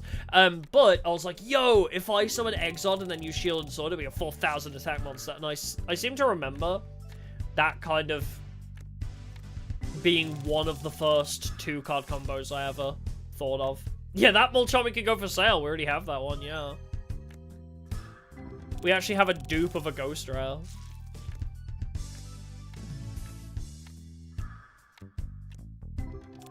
Yeah, like the idea of defensive elf deck, but not great, yeah. I don't think it was ever good. Exod Ojama? Okay, now that's a great idea. Now that's a banger.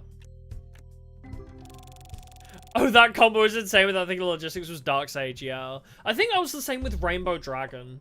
I remember Rainbow Dragon being another one of those where I was like, what? This thing has 4,000 attack? And it can also get stronger by banishing them. Oh my god. I mean, I already loved Crystal Beasts, like, because they were so weird gimmicky. Like, and I think the thing was as well, I think Crystal Beast was like one of the first archetypes I ever noticed as well. Because Crystal Beasts, I never really bought myself. I bought the Sapphire Pegasus tin. I remember buying the Sapphire Pegasus tin as like one of the first Yu-Gi-Oh products I bought for myself. I was still very young, but it's like, I want to spend my pocket money on this.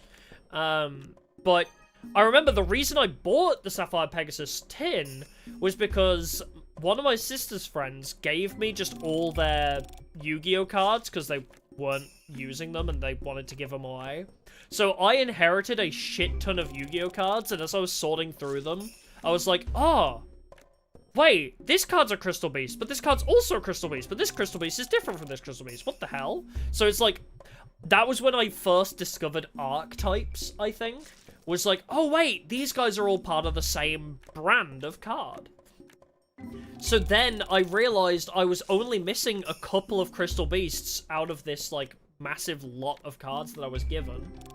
And I think it was like Sapphire Pegasus and Topaz Tiger were the only two I was missing because I had Rainbow Dragon. And then I watched the episode of the anime with Jesse and I was like, oh, those are the cards that I have. I have all of those cards apart from Topaz Tiger. And I never owned Topaz Tiger until many, many years later. Until I realized eBay existed. The only reason I got Topaz Tiger was because of eBay. Damn, we got a couple decent hits here. But yeah, Crystal Beasts, probably I gravitated towards them because, cool gimmick, but also, yeah, one of the first archetypals, aside from also Harpies, I guess. Starlight Cannon was also a fun card, yeah. I don't think I ever owned Starlight Cannon, though. Alright, well, we got a couple decent hits. Not as good as this one, though, holy... Yeah, I have a couple decent hits, and then the machine's like, haha, 3,341 Dream of the Breeze, or whatever it's called. Spirit of the Breeze?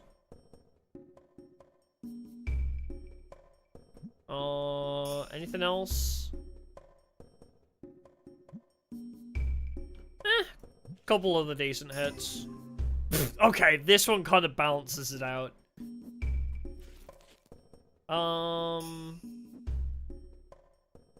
Wait, I think I need more of this, actually. Because I think this fills both machines. I might just need another 32 of this.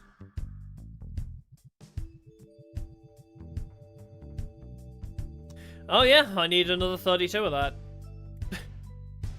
Quickly, order more Labyrinth of the Nightmare so I can also open card packs. I wish to also open cards while my machines do some.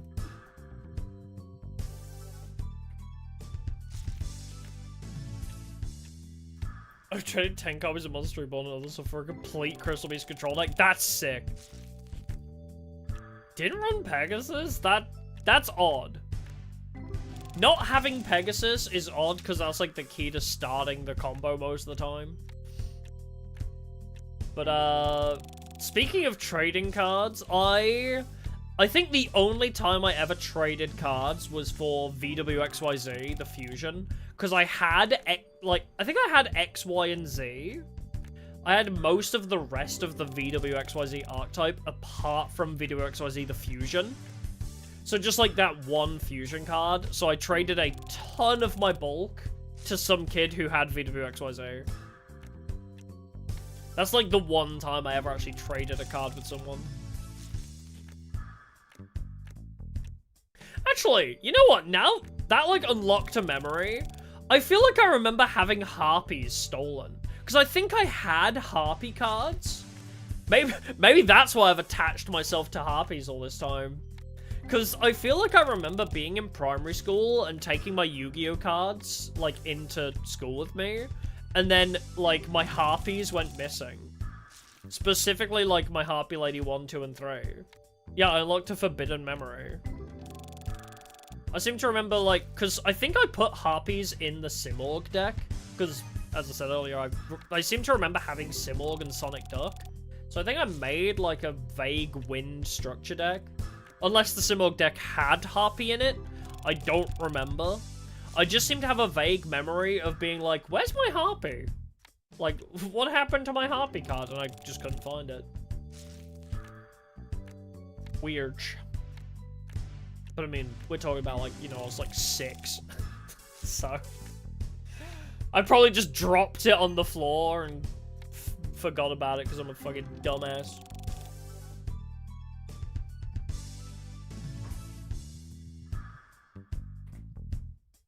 Oh, someone swiped Kachikochi. Oh, it's awful. Oh, it's the manga promo? Oh, okay, that's even worse.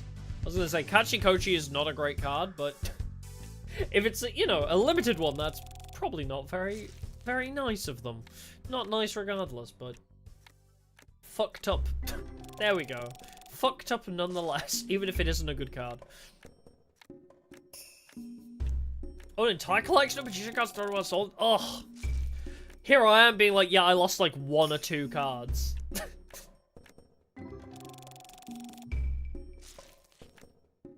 Yeah, I lost like 1 or 2 trading cards as a stupid child, but no, you're actually having meaningful shit stolen. Oh, you got a PSP stock? Christ. That's pretty bad.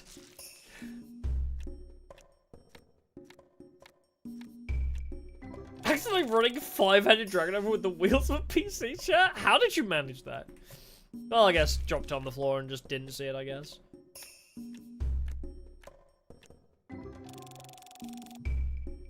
Ugh. So rude. You're not supposed to steal.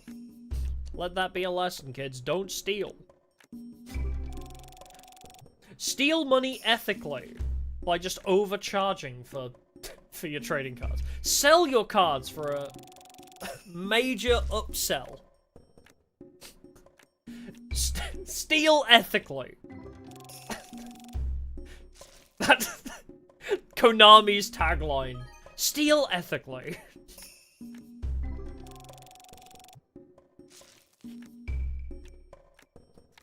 Steal in the proper way. Let them know you're gonna steal it. Yes, ask them for consent. Ask them for consent before you mug them, yes. Funny thing, small cards, what? I do not know of what you speak. Ooh, 2,000. Oh, 1,600 Dark Necrophere. There we go. Okay, making some bank. Is there any free spaces? Doesn't look like it. Alright, let's just end the day.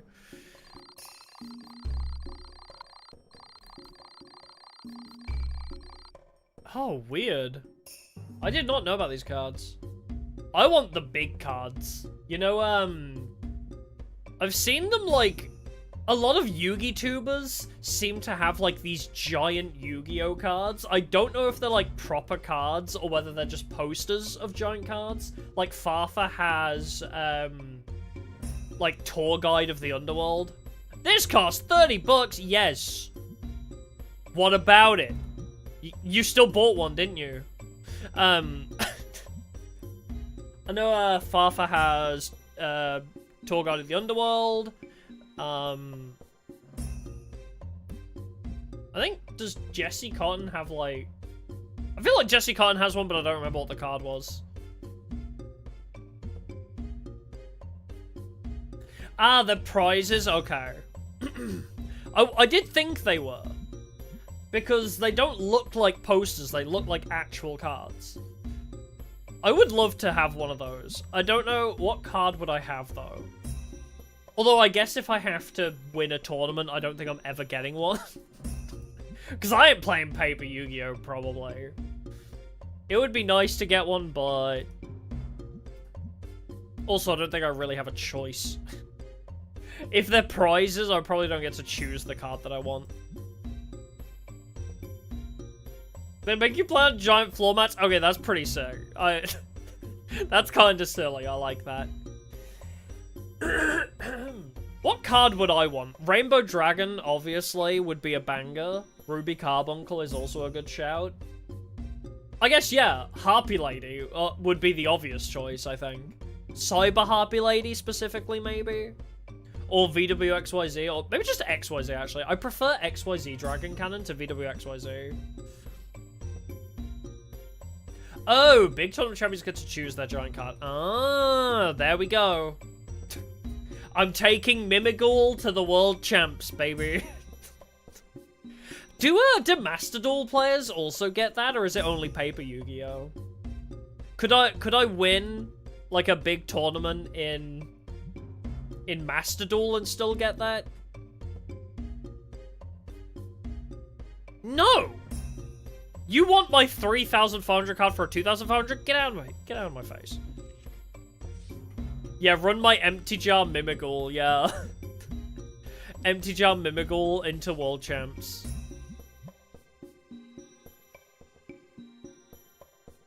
Your Master players go to tournaments that freeze because the cards don't glow. Exactly! You think I can play Paper Yu-Gi-Oh! If my cards don't glow to tell me what I can and can't do?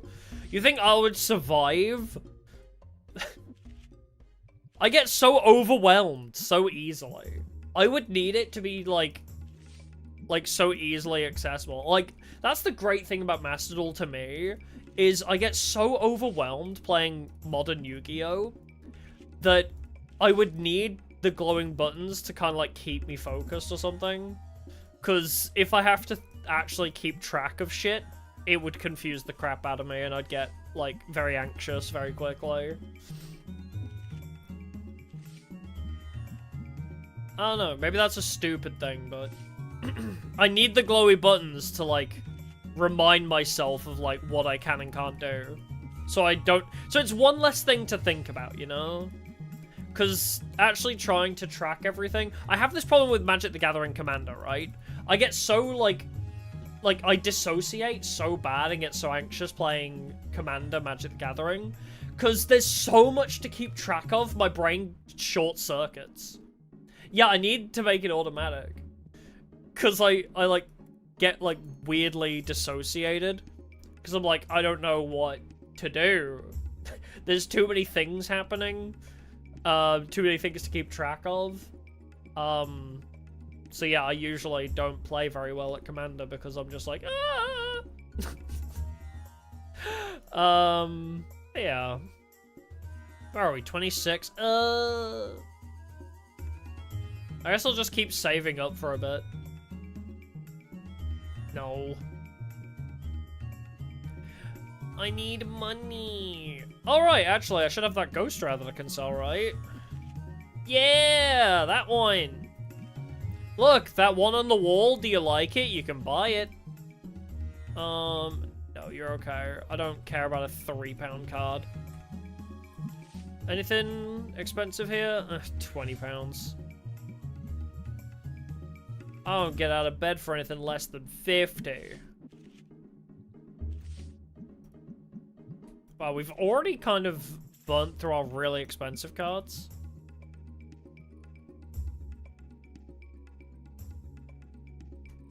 What do you want? Nah. Wait, Mimigal Fairy? Wait, what? I'm sorry, did you just offer me Mimigal? I'm sorry, it didn't quite clock to me. What the hell you were trying to sell to me? Mimigal's in this? Excuse me. But yeah, Perveril chess style.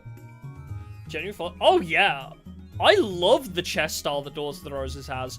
I think Capsule Monsters would be a really fun, like, actual game mode as well. I would love to, like, if I was to go pro in any style of Yu-Gi-Oh!, I think Tag Duels, if they were a game mode, or Capsule Monsters. Every copy of Shop Sim is customized. Apparently. I was not expecting that. Wow, what an interesting trade. He wants to trade Archers for Rescue.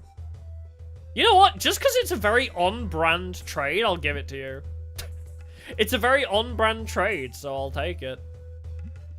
No, you can't have my Dark Triceratops. I'm attached to that card. It actually was Mimigal. Holy shit. We need to find what card pack has Mimigal. Dungeon Dice Monsters is also an interesting one. I would like to give it more of a go before I say, yeah, I would like to play it. I gotta play the Game Boy Dice Monsters game more. Oh, I gotta be level 30 for the new pack. Level 40 after that? Oh, wait! Shop level 30 actually gets Legend of Blue Eyes as well. You had the real-life Dice Monsters game? Oh, I'm so jealous. I want to collect, like, a lot of the board games. Yo, level 50 has Jubel. Okay, at shop level 30, we do get 2 different packs unlocked. Good price. We're good. Yeah, I want to get, like, I mean, now that I know Yu-Gi-Oh! Monopoly exists, I want to buy this physically. I want this IRL. I want Yu-Gi-Oh! Capsule Monsters. I want Dice Monsters. I don't know. I think it would be nice to collect and actually play these board games. I don't know who I'd play them with. I guess I just have to set them up on my webcam and be like, look, guys. I'll play it with chat. I'll set it up on my hand cam, and then I'll be like, look, I'll roll for you and I'll play for you, but I'll stream it. Duelist Nexus? Wait, which one's Duelist Nexus? Oh, wait, the pack, sorry. This one, yes. Sorry, my brain is bad. Go to jail, go to Shadow Realm? I sure hope so. Did I pay my bills? I did. No. Yeah, I need to look at the actual Yu-Gi-Oh! Monopoly. If it's... Because didn't we look before? I think I looked trying to find it, and there's, like, no, like new ones. They're all very heavily used. So, like, they're all quite damaged if you wanted to buy one. Yo, the playing pieces being Millennium items would actually make so much sense. Can we see? Yep, they are. You can see them. Millennium Ankh. Or Millennium Key, I think it's called. Millennium Scales, Millennium Rod. Yeah, the playing pieces are... are the Millennium... I mean, the playing pieces are Millennium items, wow. I need this in my life.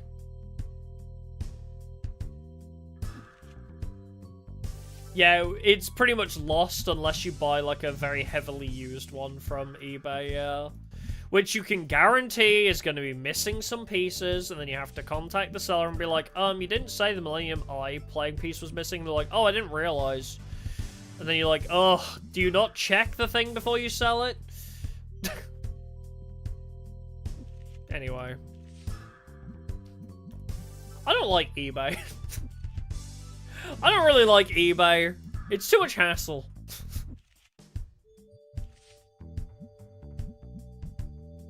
Yeah, most people just don't check at all now. And also, if you're selling on eBay as well, I hate that. Oh my god, I wish I had it. Because, like, you sell like, what I used to do was I used to sell old Pokemon cards. Like, yeah, secondhand markets are just usually scams. But I used to sell Pokemon cards, like, before, you know, the whole, like, scalper shit started hitting. Like, back at Champion's Path era. Like, I would open some card packs at Champion's Path, and if there was one that was particularly expensive, I'd sell it on eBay. And then, like, obviously the scalpers started rising up. Wait! They're playing with my duel mats now! Wait, huh? After you buy the license, they start using them. Wait, that's so strange. They didn't take them off the shelf, did they? But yeah, so I was selling them, but then more and more people were being like, oh, sorry, the item's not been delivered. And, you know, like, the couple that were really expensive, like, actually were fine. Like, the 500-pound Charizards. I sold them, you know, and that was fine. But then I was selling, like, 15, 10-pound cards, you know, like... Why is that John Black so expensive? I was selling, like, you know, like a Vaporeon EX or whatever that was, like, 15 pounds. And constantly, it was like, oh, the item never got delivered. And I was like, but the tracking says you signed for it. And like, oh, I never got it. Can you give me a refund? And I'm like, no. And then, like, you just constantly get complaints back and forth. And if you chase it up, you don't get anywhere. And it's like, okay. So people just want to scam you. Like, so I got sick of trying to sell a lot of my bulk there. Unless it was super expensive, and then I'd pay for the, like, the super tracked pack, super tracked tracking, I guess, what, like, the expensive tracking, where, you know, if they could literally check in and be like, yeah, we have pictures to say that it was delivered, so you would win the case. Like, if I was selling expensive cards, yeah, I'd probably still do it, but general cards I don't bother with now. Oh, best you found was one that's good condition but missing one of the Millennium pieces. I feel like that'd still be fine. Maybe you could find the other Millennium piece in, like, a shitty condition one. But yeah, I definitely want Yu-Gi-Oh! Monopoly and Naruto Monopoly. Those are two big... I had a weird phase where I wanted to collect a bunch of weird niche monopolies. Like, I have the Simpsons Monopoly, you know, with the credit cards. I have that, and I actually love that.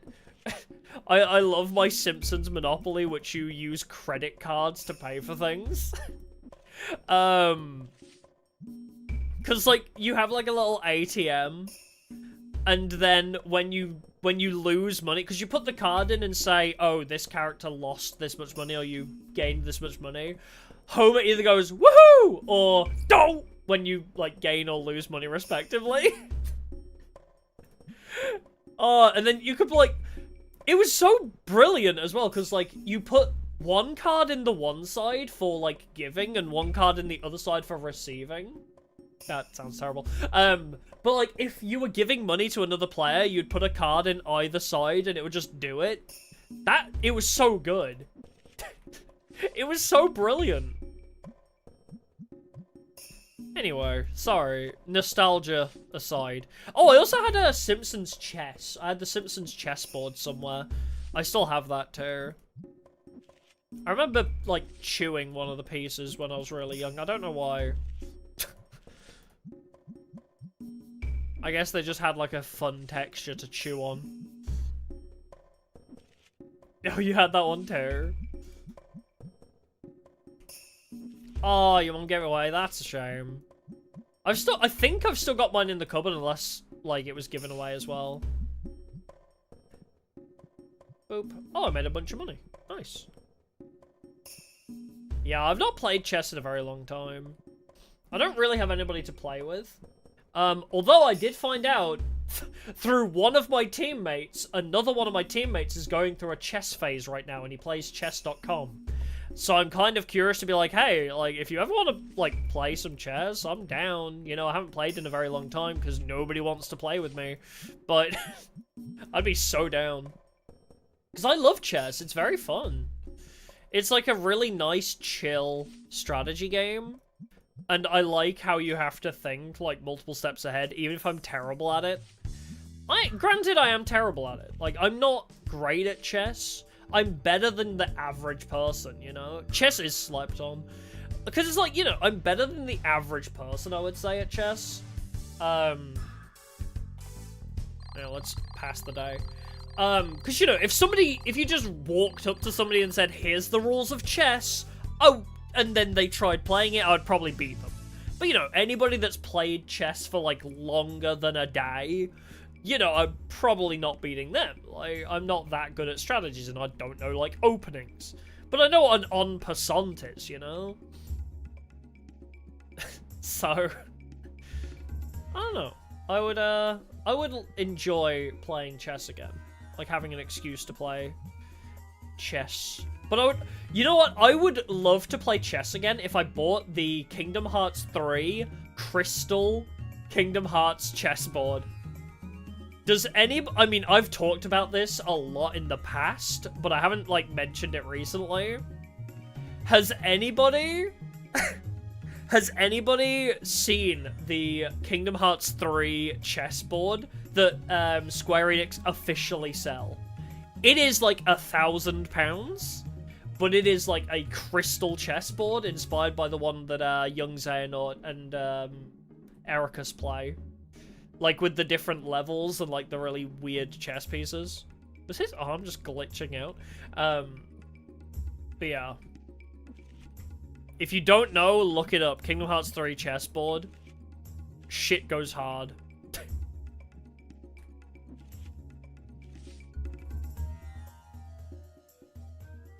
Mm-hmm.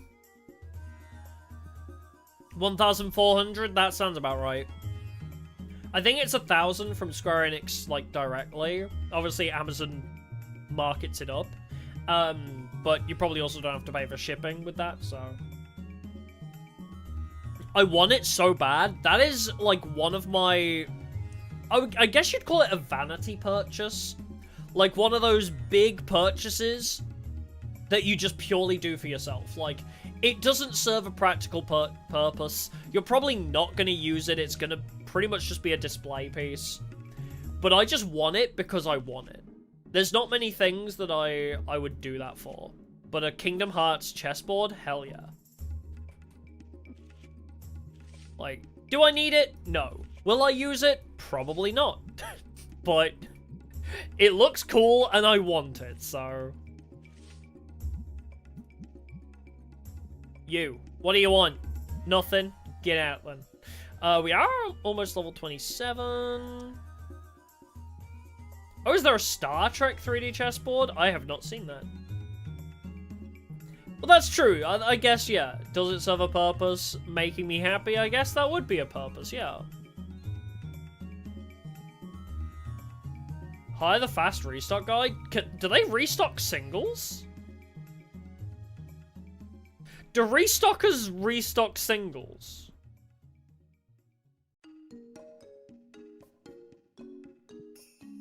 Is that possible? They can? Or is that a mod? You know what? I guess we could try it. Let's give it a shot. You know what? Why not? Restock speed fast. Dennis Brandon. I also like the cut of his jib. Anybody else? No. Angus Mick? American Angus beef. Yugi Mobile. Alright, yeah, let's get this guy, sure.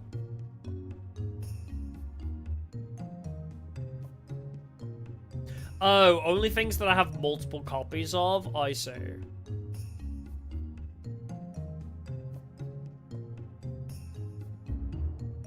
So, I'd have to keep, like, one of everything, I guess. Oh, I need the card cabinet? Oh my god, that looks so pretty! You know what, I'm gonna buy that if I can for 95. Because look how pretty that is! That's such a cool looking card. I'm gonna immediately put it on display, but god damn. Is it not here? Is it under newer? Oh yeah, I guess it is. Look at that! That's so pretty. Ah, I'm stuck. Help! Can we hire Grandpa? No, unfortunately not. I guess he's not here yet. But yeah, if I have multiple copies of a card, I guess they would restock it, but like, stuff like this, they won't put down, will they? Because, like, it doesn't have a price set. So I guess I just have to keep an eye out for, like, if something's new or not. Oh, check out the site. Oh, yeah, there it is. Set price? Ah, market price plus 10 round up. Confirm. Oh, wait, I can have him basically just troll around and update prices? Oh. I guess that helps. Should I also fill up shelf with no label? Yes. Oh, okay, so he's gonna restock?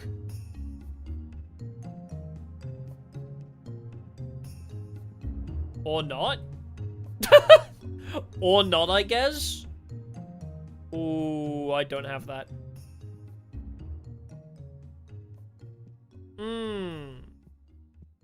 So he won't restock singles. So he'll only restock the other stuff, I guess. Ah, he picks up the boxes, I see. So he can't restock singles. But I need the card cabinet, you say? Oh, like this? The small cabinet?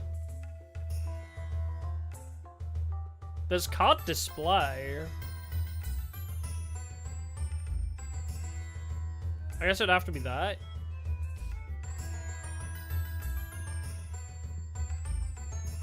Because, yeah, there is empty space. I guess I'll leave him to set price at plus 10 like, plus 10 and round it up. Is restocking singles part of a later update? Dang it! I'll leave this guy to, like, adjust prices. You know what? That does help. So I don't need to worry about, like, going around and adjusting prices. At least he can do that. Wait, will he do the singles? Will he adjust the prices of singles? I wonder.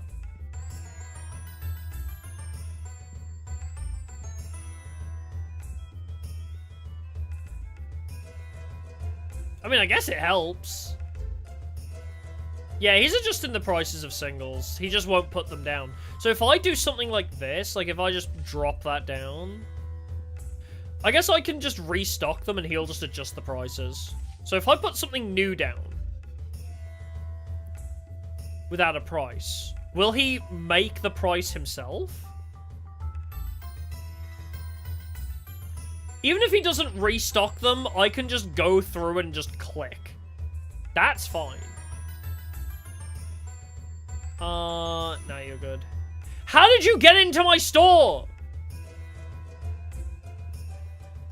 Whoops. How did you get into my store stinking like that? Oh, wait, do you need refilling? Is it because they're not both maxed? Hold on, oh shit, sorry. I didn't mean to touch you. I want to... Wait, how do I scrap that? Ah, remove label, there we go. He's not setting the prices for shit that doesn't have a price, bro. Wowie zowie. No thank you. Nah. Set the price of this one! I need to know if you'll do it! He does! Okay. That's fine. Oh, sorry. I didn't realize the lights were already on. It's a bit dark in here. Okay, so he will set the prices, so I could just kind of do this. I could just be like, click, and just... click. I don't need to care about setting the prices. Which does help. It's just a shame he doesn't restock them, but... Alright, I just want to make sure you're, set price, yes, 10% rounded up. And I'll just leave you to it.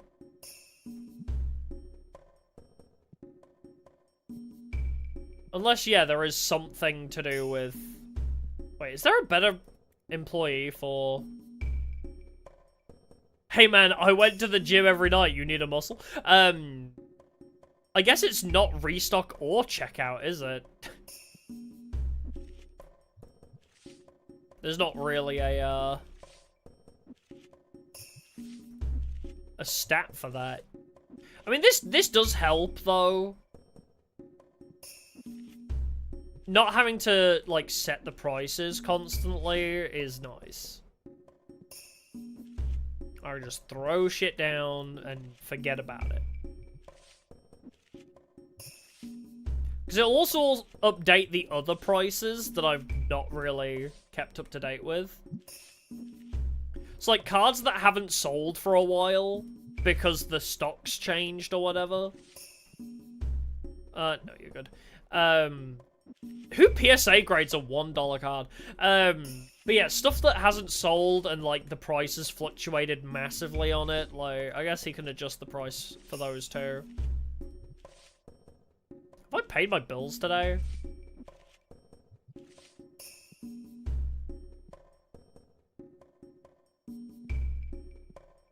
Hello. What the hell is that? Why is it blue? I want it. 475? Sick. That does not look like any other ghost rare I've seen. Hold on, let me pay my bills first. And then I need some new...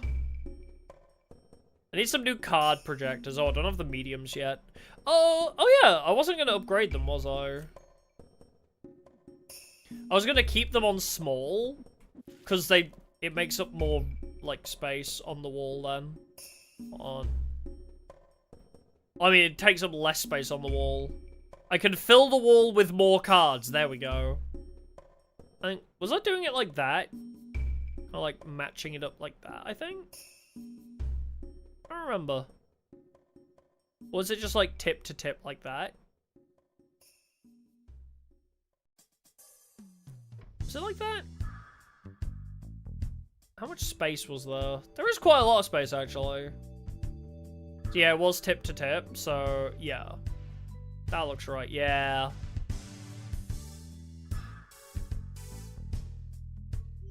Yeah, that looks right. Okay, cool. Sort by ghost rares. I mean, I guess it still works, it's just not rainbow, it's blue. Ghost Mourner and Moonlight Chill. Oh, child. Gotta go. Norris, thanks for some by. Appreciate it. Huh. This kind of ruins the pattern a little bit. You know what? It's a little small now, though. I don't want it to look that small. I'll leave it there for now.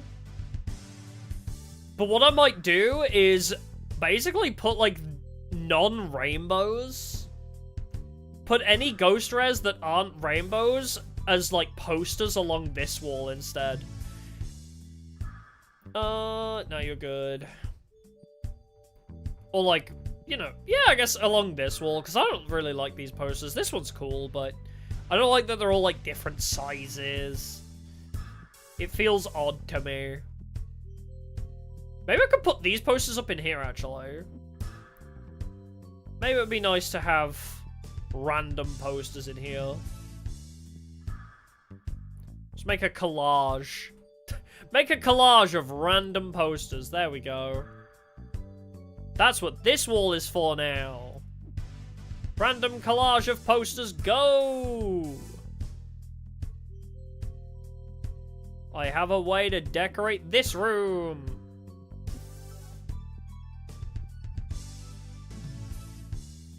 Stick you underneath. You're a different, like, shape. I do like this one, though. I would happily fill an entire wall of just this one.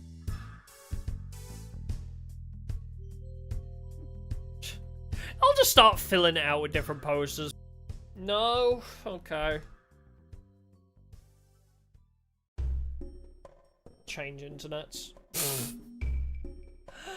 I'll change internet then, and pray that works.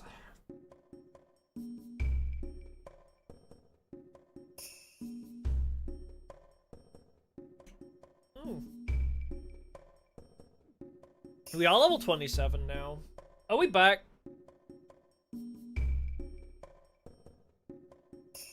Are we back? Alright, we can get a whole new line of shop expansion. I'm gonna be so pissed because I have to redo this whole wall. You know what? What I'll do is I'll just move them temporarily so that they don't go, like, into the inventory. Unless it expands... I swear to God, if it, like, expands out the back and... I'm gonna be so pissed if it expands the other way.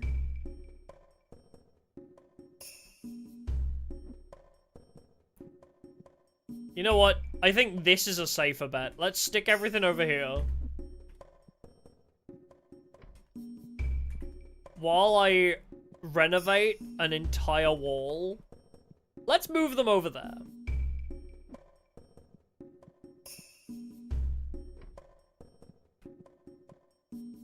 And then we'll see where the renovations go. Because I don't want to have to, like, pick them back out of my inventory. Just, like, going up to this wall and pressing Q will be so much easier. Yeah, renovate one thing. Yeah, I will do first. But I still need to move them all off of that wall. Because I assume it's going to go from this way. I assume it's going to go away from this angle. Yeah, if they remove this wall, I'd be very pissed.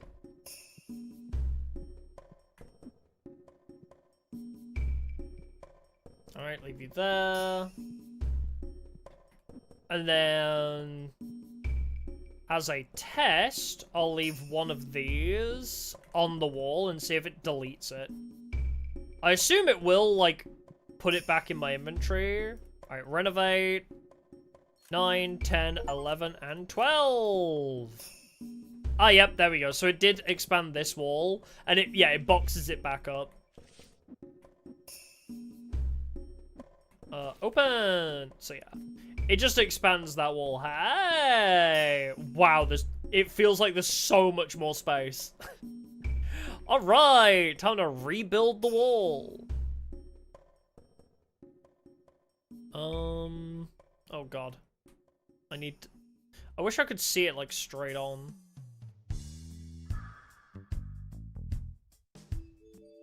Like that? Yeah, that works, actually. There we go. Perfect. Okay, let's go. Put the border back up. Then... It's like... I made sure it was connected, right? You look slightly higher. I don't know how I've managed that.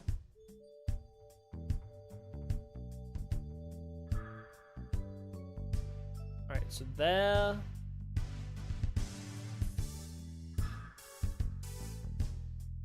Get you as close as possible.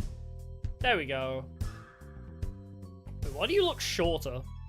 Is that an optical illusion? I think it is. Why does that one look shorter than that one? That's gotta be an optical illusion. Or maybe I'm just dying. That's also possible. Slightly higher, is it? That one? Oh, I guess it is, yeah.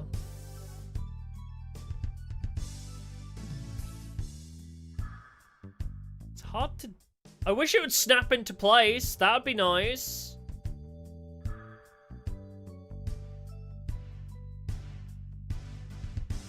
Why do we not have snap function for this, huh? I'm gonna have to redo all this again soon. Oh, and I forgot you don't snap into the corner either, do you?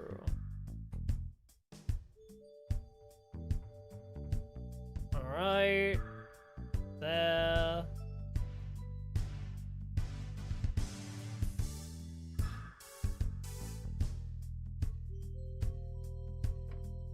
There we go. That should be in about the corner.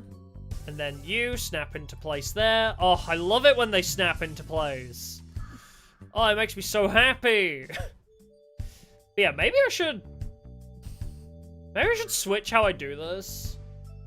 And put the personal shelves along the side and the... I think I'm gonna do that, actually. Move these to here.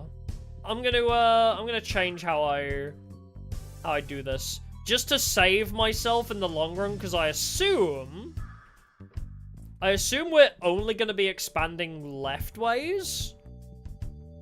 I mean, the brick wall, right? It expands twice more. I don't know where we're going to go after that, but I assume the next two lines are just going to go this way. Unless we start breaking into this person's house. Unless we get an upstairs. Yo, multi-story would be sick. Because, yeah, it feels like you can kind of see, right? Where they go. So, a couple more expansions. Here would take us where? Actually, don't know. But I feel like the next two lines would take us, like, along there for the B lot. And the next two expansions for this one are going to be to that line. And then maybe it'll start going backwards, but that's a very long ways off. More commonly, we need to wait for this, you know? Should I have it as Dark Magician staring out the store? Maybe that would be better too.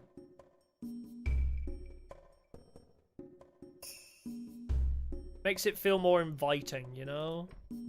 So Dark Magician is like staring out of the store. Cute! I like it. And then what we do is we furniture, we get another play table. And then rather than move all the play tables down, we just add another one.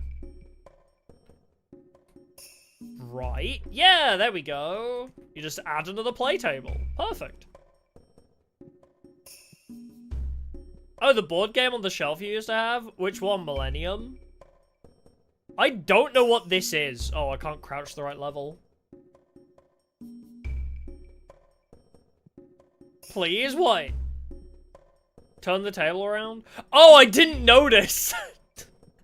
I didn't see. Wait, are the rest? Wow, I accidentally made all the others the same way, huh? I had no idea. You know what? This is a weird, like, again, perfectionism thing. I almost feel like I want the logo readable from outside the store. So, like, I want them all to be... Oh, whoops. Well, today I learned if you click the play table, you can adjust the prices of it. I almost want all of them to be rotated. After seeing it the other way, now I'm like, well, I kind of want the Yu-Gi-Oh logo to be facing outside. So, now when you walk along, you're like, wow, this must be a Yu-Gi-Oh store. I wonder what gave it away. I am inclined to buy Yu-Gi-Oh product. Also, the Dark Magician Girl probably helps too. But yeah, okay, so now they're all facing outwards. I don't know, this, unless I had them, like, you know, reversing, so one is one way, one is the other, but I kind of like that. So when you walk by the storefront, you see the logo. Now, we buy more display, not cases, tables. More card tables. And this is just how our expansions are gonna go now. What do you mean you don't snap? Okay. I was concerned for a second it wasn't gonna snap into place. So every expansion, we just add a new card table, and we add a new play table. No, I've never thought about, are these... I guess they always face out, huh? Yeah. So it doesn't matter which way around they go, does it? No. Yeah, it's always the same regardless. Oh, Millennium, yeah. I'll have to look into that as well, because I want to collect Yu-Gi-Oh board games. I don't know, what is the gameplay of Millennium?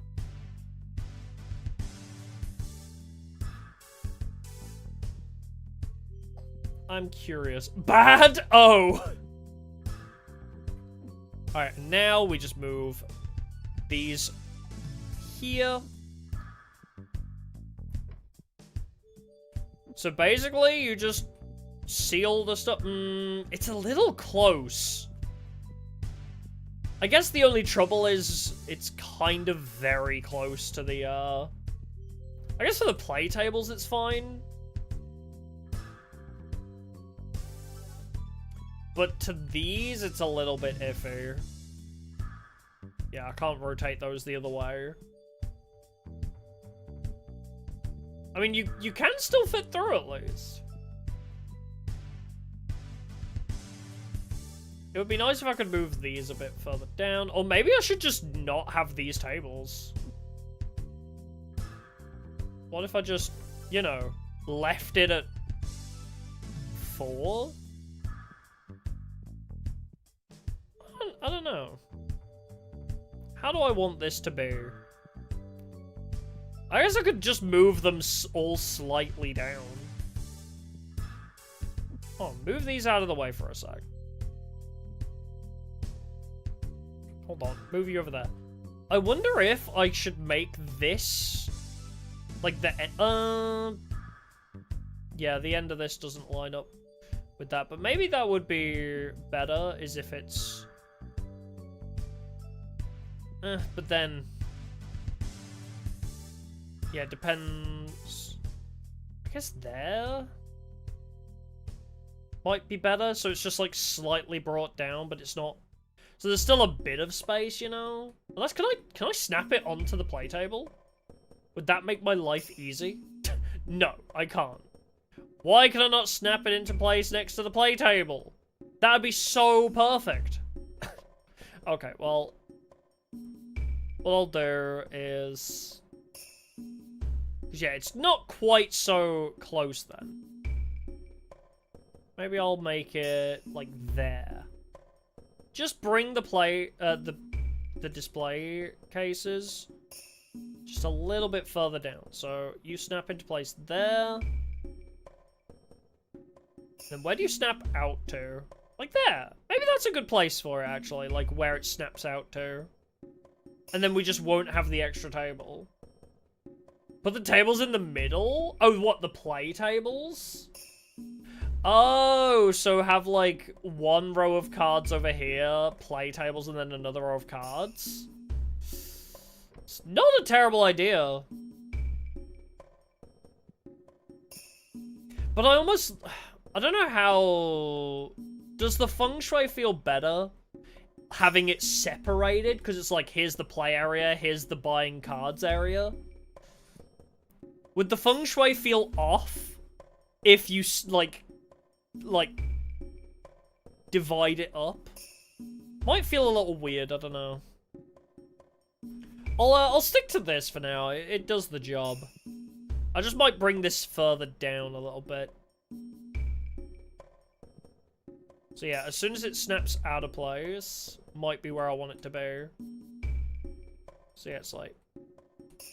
I hate how there's like a little bit of floatiness to it. But yeah, just... Try there, I guess. I mean, it's supposed to be like in line with this. Do it to there. I think that feels good. So then I'll just move all of these down. And then that should create a bit more space near the checkout area as well. Yeah, the game could use more snapping options, I agree. I would... I mean, these snap to each other nicely. So that... Yeah, that creates like a nice grid again. So yeah, now we have a bit more space near the checkouts.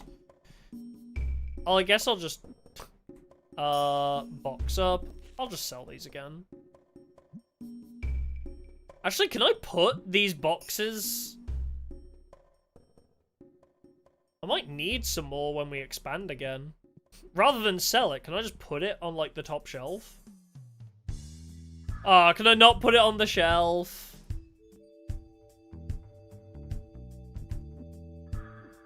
Can I not put it on the shelf? What? Really? For seriously? Alright, just sell it. Sell. I won't be needing it for a while, so... Too big. Okay, but I prefer it this way, where we've just brought it down a bit, which means this checkout could also be brought down here a little bit more. Okay, there's no snapping option for it, though.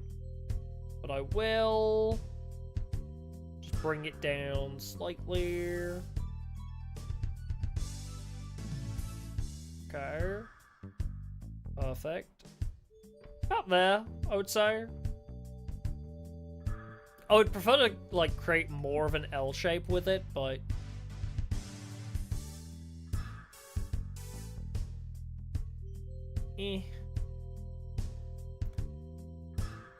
Nah, I guess, yeah, that should be fine there. As soon as it's, like, popped out of the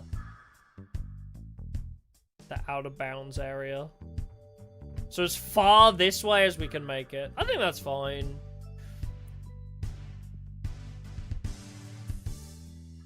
I feel like we need two checkout. Wait, can I? Nah, it'd be way too close to the door. I was like, I wonder if I can line them up next to each other. But that just wouldn't work, I don't think, if I lined them up together. Yeah, fine. Well, now we can start our wall. We can bring on the new wall.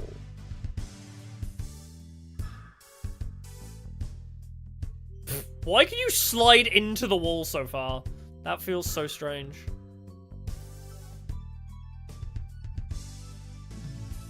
And then I guess I'll just put it like there. I don't remember how I had the... I think it was higher, wasn't it? Oh yeah, you can just completely go off the walls.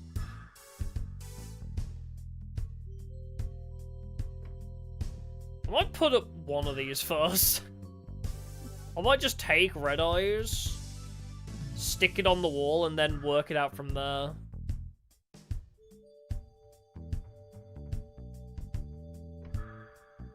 It's like, that looks fine.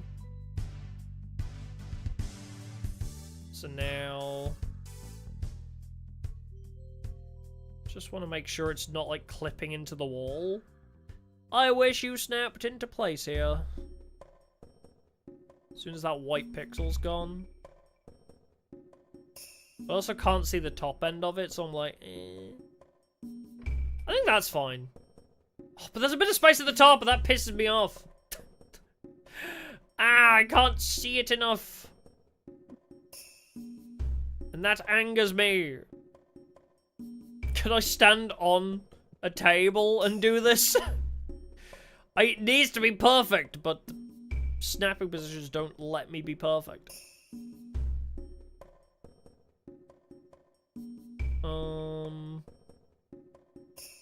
I guess I'll just leave it like that. Where it's just touching the top of the black bar.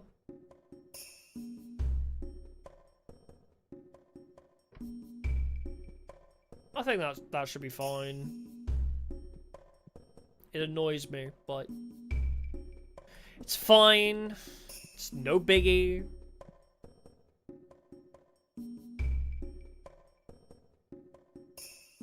Yeah, as soon as we go like tip to tip on that, then it feels like that doesn't line up with that. So like, fuck you. But I think they're in line, right? Yeah, because they like touch the top of the black bar. Okay, they're aligned, so that's fine. So maybe now this will be easier. Now I've got two, maybe.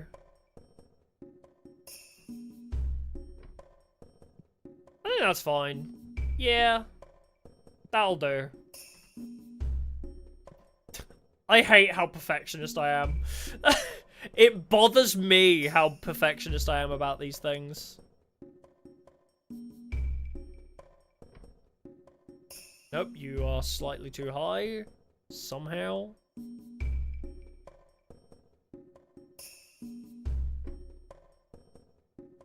You're still slightly too high, I think. If only it snapped into place, maybe. Nope, now it's too low. If only there was an appropriate wall border, too. But no.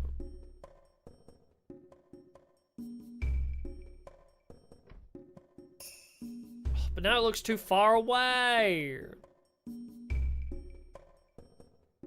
I hate this. I might have to just do this off stream. Maybe I'll get a ruler out. I don't know.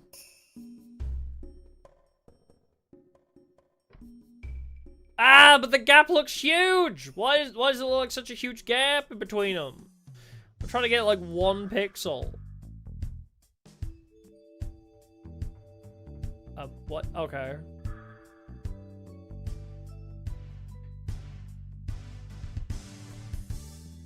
Okay, I think that's better now. It looks slightly too high still, though.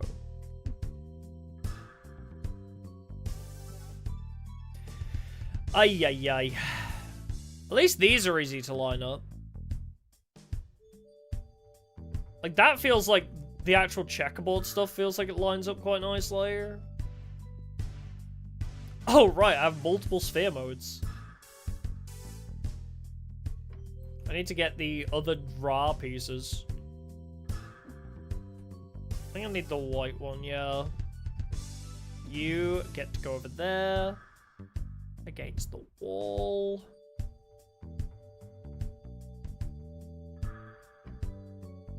You go underneath this one.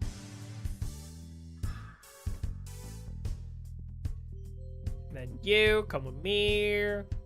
But yeah, once this is perfect, I don't need to do it very often anymore. Hence why I've moved it to the back wall, so we don't need to worry as much.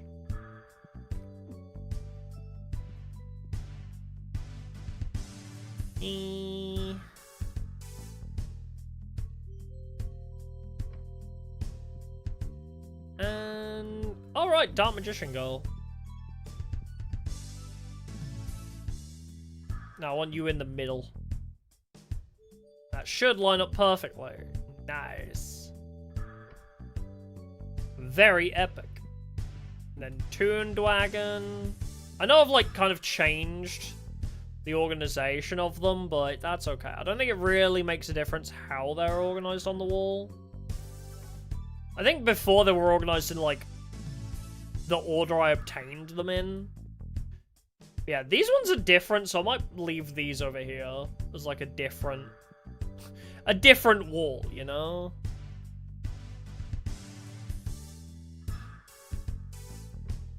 If these are going to be ghost rares that are blue, I'm gonna put them somewhere different.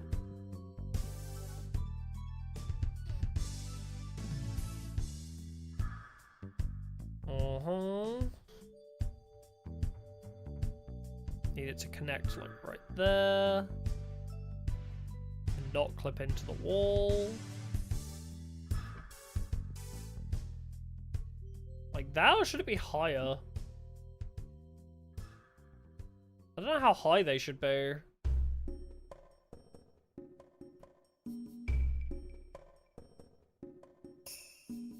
I mean, it can go as high as that.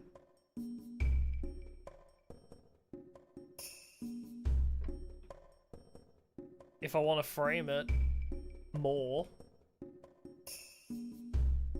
Oh, but I guess they're not touching that much.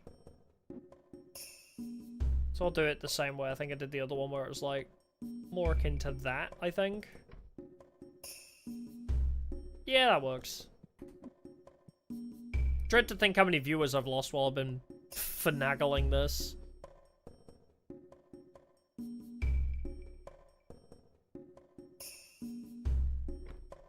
While I've been a perfectionist about fucking wall decorations. That's slightly too high, I think. Truth is, nobody's even here anymore.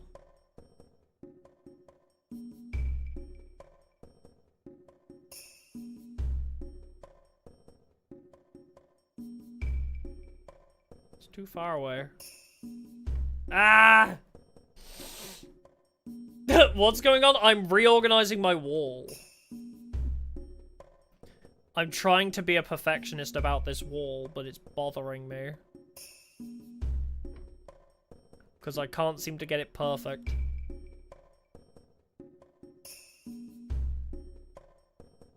Like, it's a case of pixels. There we go, that's perfect.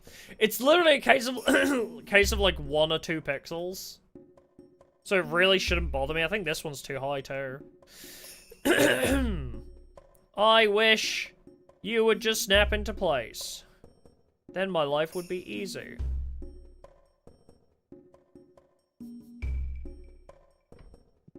But no, you have to be freaking awkward. And always slightly too high! The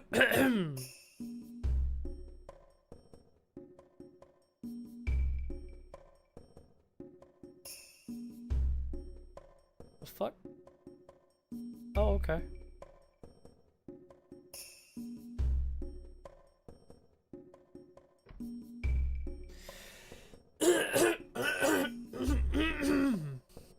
Oh god, why is my throat dying? I don't like that.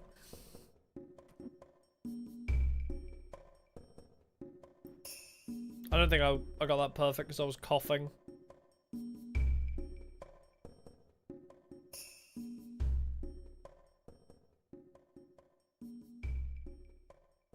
Ah, that was 2 pixels away, not 1. I do need some throat goat. I know why my throat's bad today, I think. It's because my blood sugar was high earlier. Because I went out for lunch. I went out for lunch with family. And my blood sugar went high as a result. And now my throat is dying. You're too high now! Fuck! Like me earlier.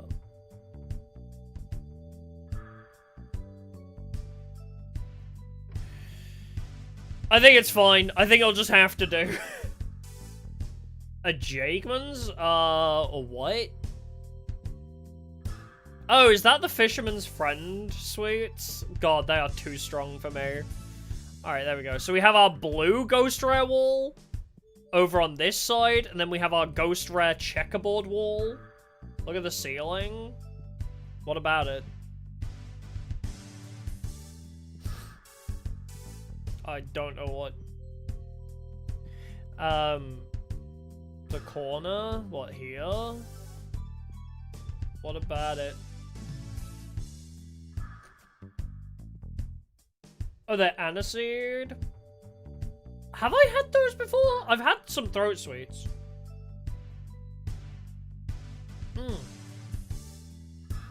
A cough drop brand? Oh, those lights. You know what it is? I think the lights are already there, ready for the next expansion. But because I haven't bought the next expansion yet, they're just kind of there prematurely. But yeah, I think the checkerboard is set up nicely again. Obviously, it doesn't go directly down to the ground, but I think this works better because it's now more at eye level. But I think these are nicely aligned now. And now the rest of them just need to kind of follow that pattern. But God, I wish they... Oh, how I wish... Wait, why are you over there? You could be down here. Oh, how I wish that, they snapped into place now that I have a couple in the right place. But no. That looks alright, right? Just create a checkerboard all the way along the back wall.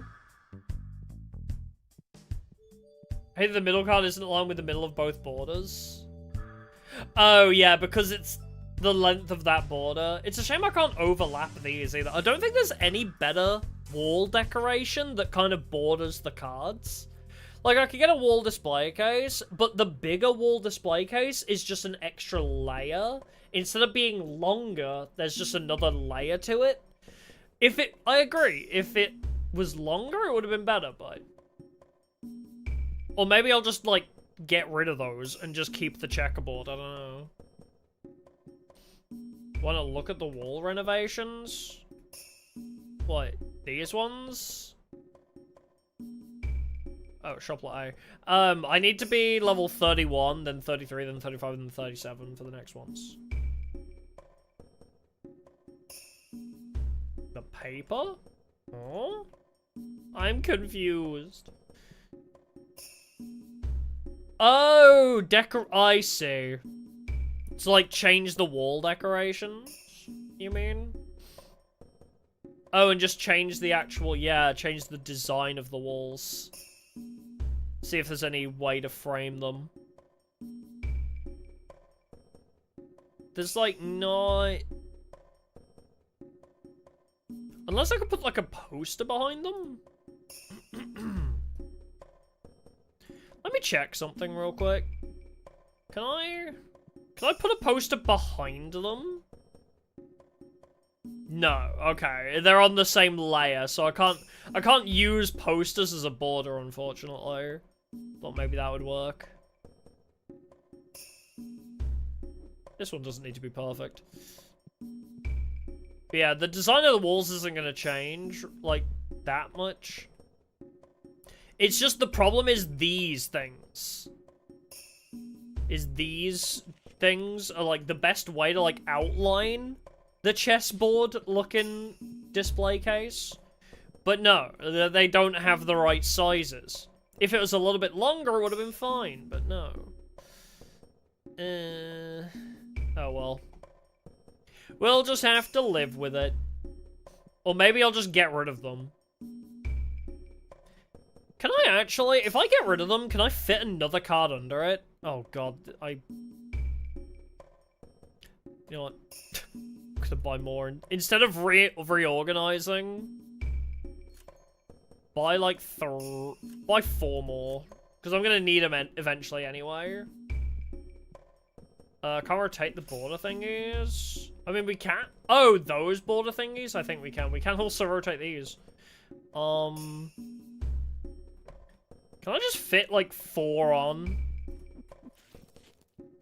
And then maybe I'll just ignore the border. I mean, if I go... We'll go, like, right to the top, sure. Whoops. Ah, get me out of this! Thank you.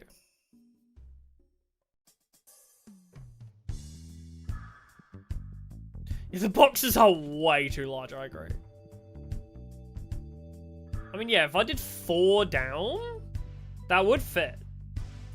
So we could change it to be 4 down instead of bordering it. So like that. So filling it out like that instead of doing 3 with a border. Would that look better than bothering with the border? I wonder. I mean, if I did it, like, in line with that.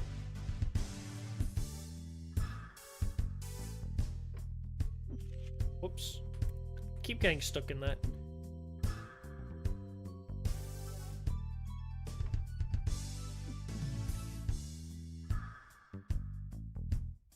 It does fit.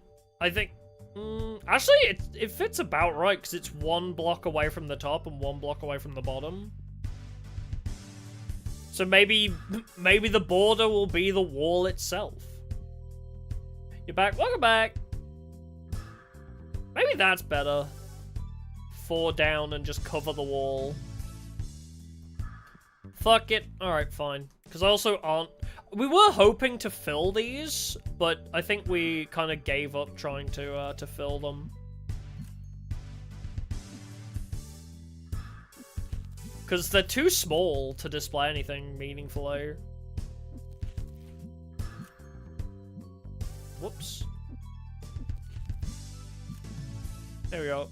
Moving on up. Going up. Do I put it maybe a little bit higher, so make it so that the white goes like there.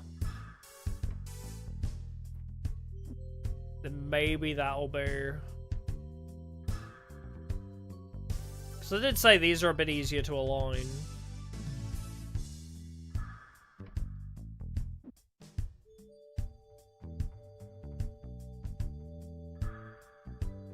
Like that, and then throw the mulch army down here.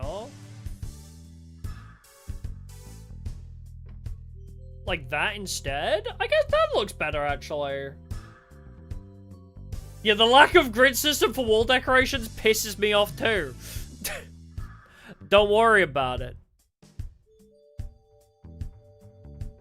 Because yeah, these are a bit easier to align because of the multiple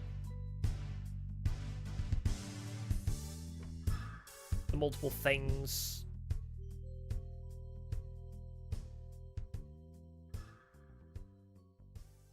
And even if it's slightly off, it's like really hard to tell.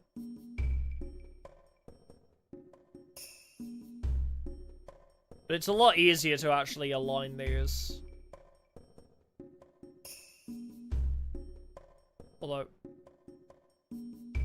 why do you just barely touch? And you're like over. Huh?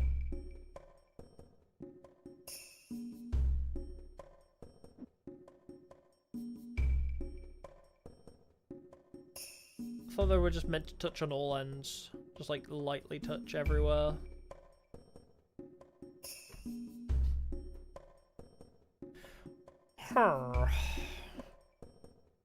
I'll start it from the bottom and then work up. I think there was like a slight misalignment somewhere.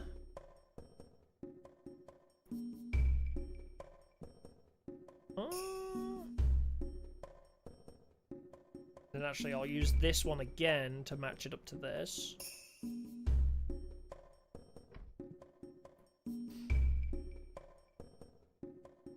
I know, I broke the Raro, but it's back! And now it's got the other Ra at the bottom.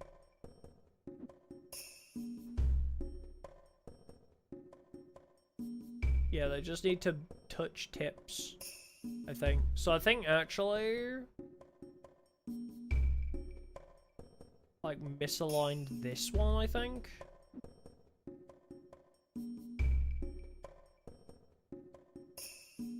Again, I don't think it's that noticeable when they're slightly misaligned.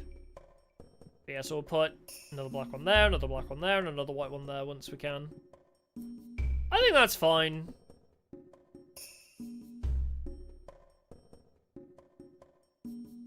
Again, super hard to notice, I think, if it's actually fucked up.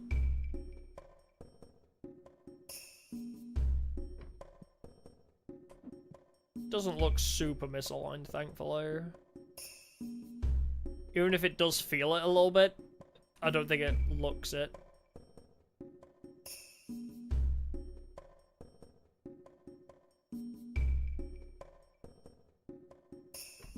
There we go.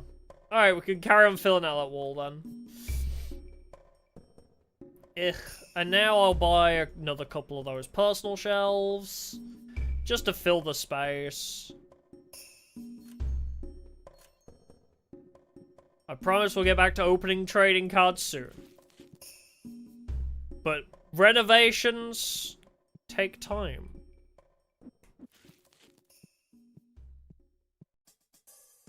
There we go. I like it. And then we fill out this entire back wall full of ghost rares. I swear to God, if we get to the end and it doesn't fill, like, there's like a tiny gap at the end, it's gonna piss me off so much. If it doesn't fill the wall out cleanly, it's gonna anger me a lot. But I think I prefer that. I like it quite a lot. I mean, it's gonna be a while before we get over there. Then yeah. Cool, okay. And now every expansion, we just move these back a bit. And then just add an extra table or card display. Have a good shot like home ruin? No, I could not.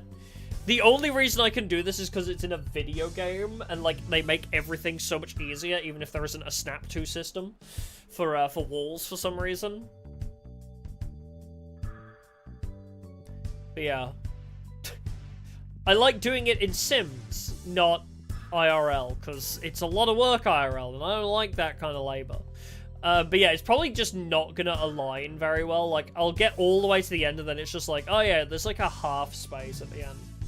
But eventually we'll probably just have to rework it all, because they'll probably be like, oh, by the way, this expansion expands the back instead. And then I'm gonna be like, fuck, all my displays are gone now. I'll end the day, and then we'll buy packs tomorrow after I know how much I need to spend on bills. But hey, we got an expansion on the store now, so that's pretty neat. And I think it looks pretty cool. Yeah. Do I need to tell my other employee to do these again? No, I think he's good. Alright, let's order some packs. Now I'm level 27. I didn't get anything right. It's all 30 is the next pack. Alright! I should have been putting booster or starter decks on the shelves. Not my shelves, but in like these shelves. I mean, maybe I should have put them before the god sleeves.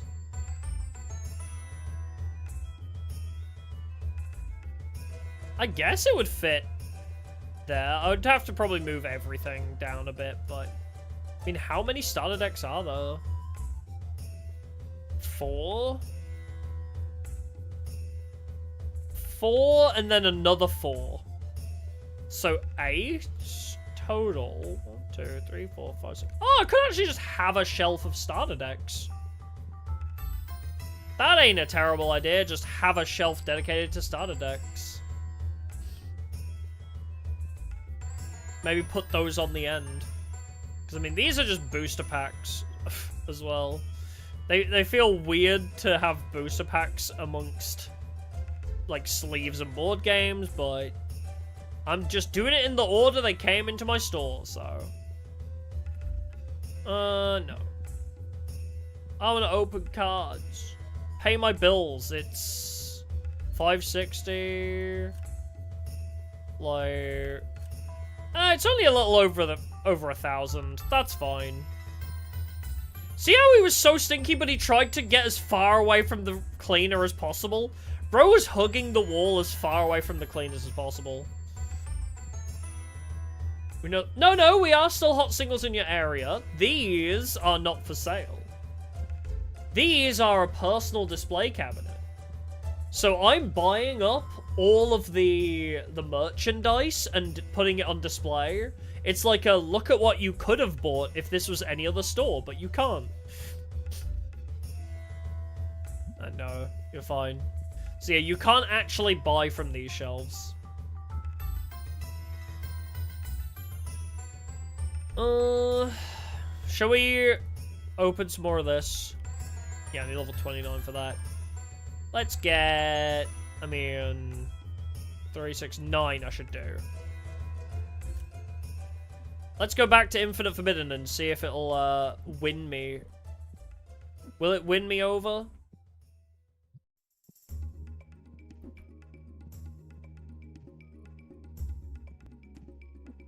Yeah, I collect the merchandise. The only thing I sell is singles. I collect everything else. Yeah, the why you shouldn't shop here. Here's what you can't buy. That I should put up a sign saying this is what you can't buy here. Oh, you did get destinkified. Good. I keep worrying now. I don't know how stinkers are slipping by.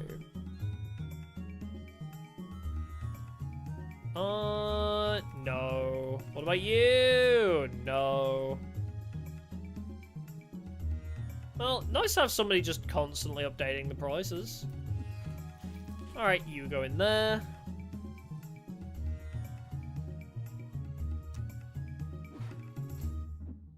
And you go in there. Boop. Alright. Why do people keep exploring my spare room? I wish I could close that door, but I can't.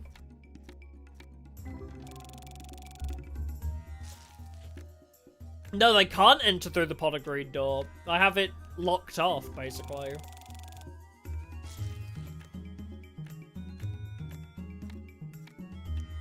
I do have product there, but I only put product there because I found out they can go through into this room. If they couldn't enter this room, I would have just put those... Because these were in the main door. Like, these were in the main shop, but then as soon as we got lot B, they started walking through for no reason. So I was like, fuck it, I guess we'll just put the shelves up in here.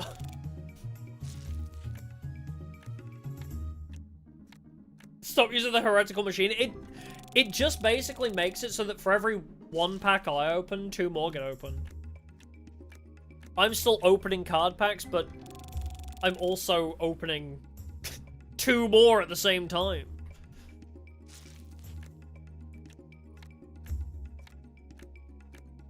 Yeah, generally these packs don't make a lot of money, but they have like huge hits randomly.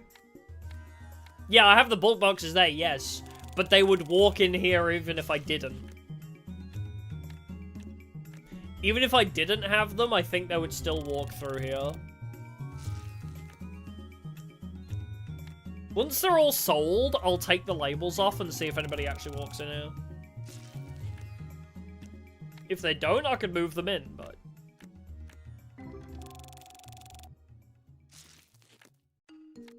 But I'm pretty sure they walk through here regardless.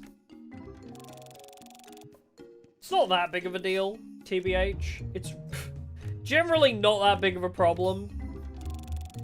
It's just me being a meanie. And I don't want people disturbing me when I'm opening trading cards. Don't disturb me when I'm opening shiny cardboard. Okay, they are actually empty. So if I delete these labels, we'll see if people bother coming in here. Because this has a no entry sign, so they can't enter through this door. We'll see if people still walk in here. There he goes!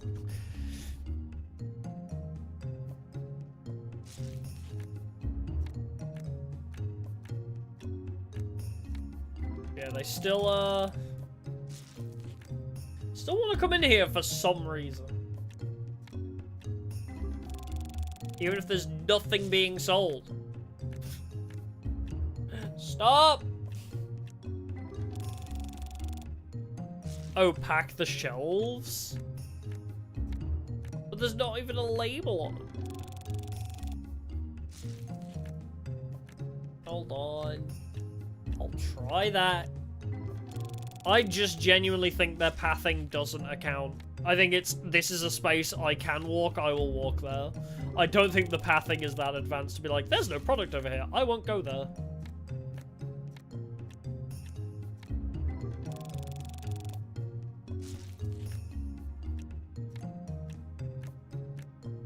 Besides, it's really not that detrimental.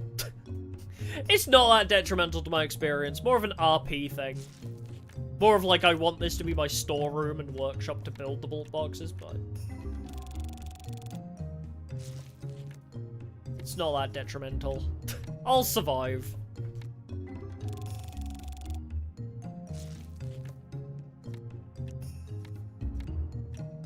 Yeah, I'll try getting rid of the shelves, but I highly doubt it'll help.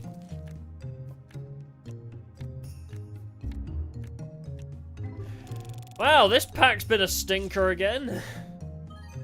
Never mind. Well, oh, okay. Never mind. Ask and ye shall receive. They're all okay. Nothing amazing, but a god pack of shiny golds. I'll take a couple hundreds.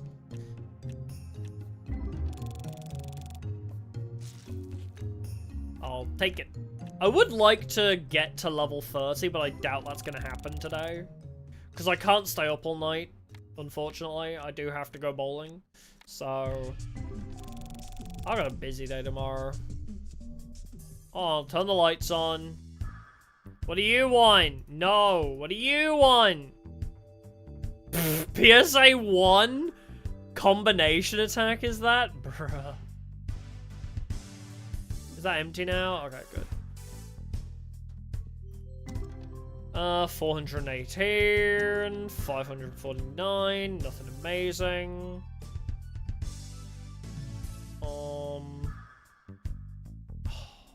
I hope you snap into place. Box. Box. Stack all the boxes.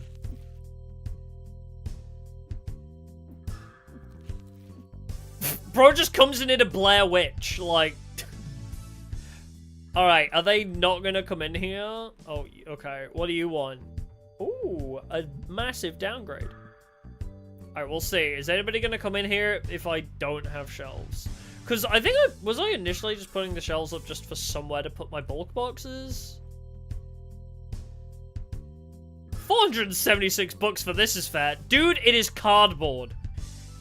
It is never that fair to spend almost 500... Your twin just came, by the way. It's never... never a good idea to spend £500 on shiny cardboard. Are they not gonna come back here? No, it's fine. I'll open a couple of the packs in the meantime.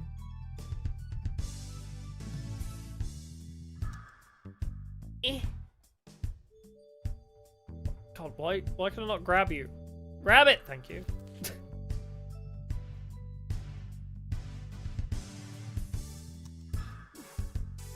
Alright. And now I'll stand in the doorway here, opening card packs and see if anybody walks in.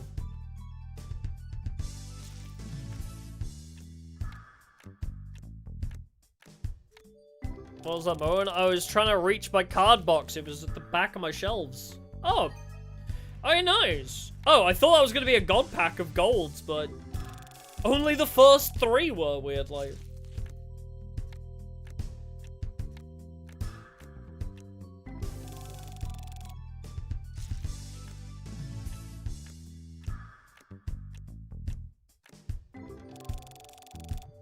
Does it actually work? Even though there was nothing on the shelves and there was no labels. Even though there was nothing on the shelves and there weren't even labeled. Meaning product can't go here. That's so stupid if that's the case.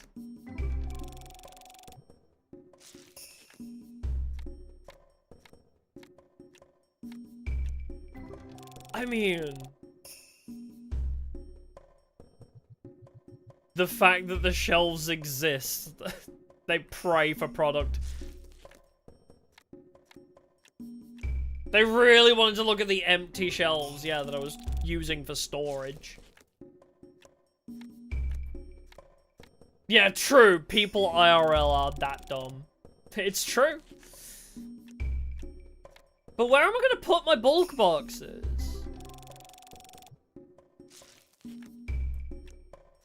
I don't know where I want to sell my bulk boxes now.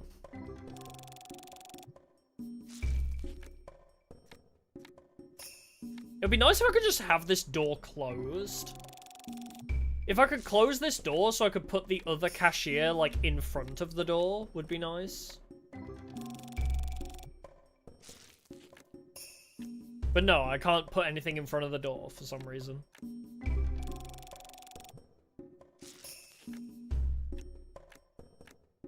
Eh.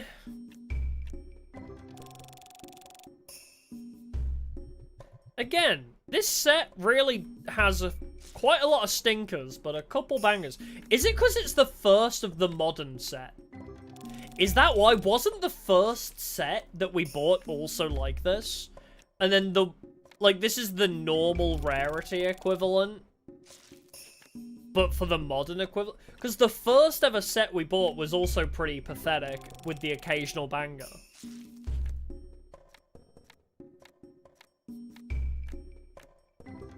Maybe that's why. Yeah, XP is the same. But, I mean, it's a different round of cards, I guess, so... Oh, that shiny Exodia Incarnate's so cool.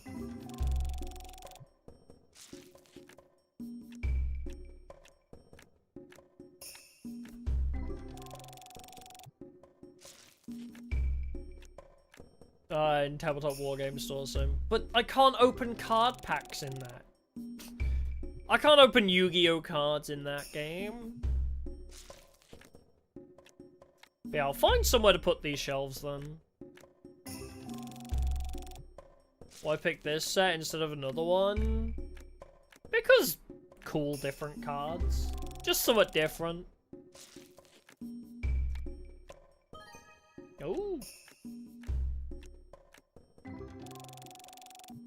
It's not always about the value of the pack. Except for when it is. Sometimes it's just nice to see different cards.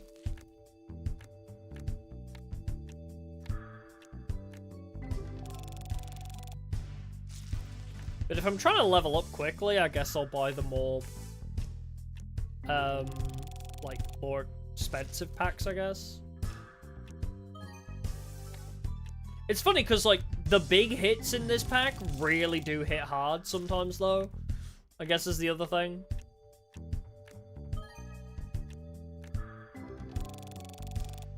Like, we've had some absolute bangers out of it. Well, and then we've also got 300... Yep, okay. Then we also can make a major loss on them as well.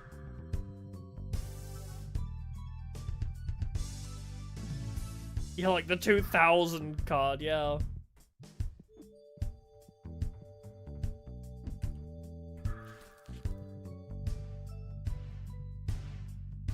Oh, are you delayed? Yeah, we've already solved that issue. People going into the back room because the racks. Just the racks existing apparently is enough for people to want to come here.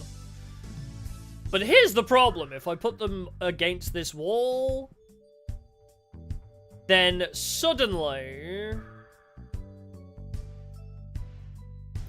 it creates this issue. You know what? It's fine.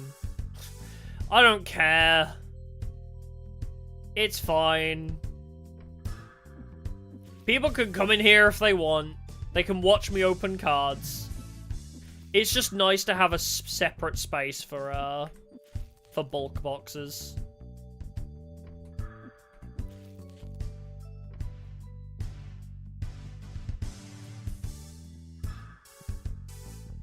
Yeah, it's nicer to have this, I guess. Just separate from the rest.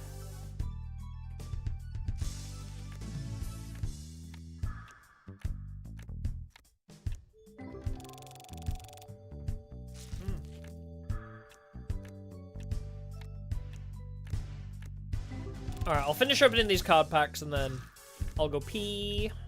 I'll restock my shelves, start the next day, go pee. And then we'll open some more card packs. Oh, okay. We'll open a few more card packs. See if we get any absolute bangers before I finish up for the day. But I like it. We're making some good progress. And now I have an objective, which is nice. Filling up the personal shelves with every piece of Yu-Gi-Oh! Memorabilia you can buy. That is our goal now. Nice. Buying every pack. Filling up a wall with ghost rares. Filling a wall with ghost rares and filling shelves with every piece of memorabilia you can buy. A couple good objectives for us.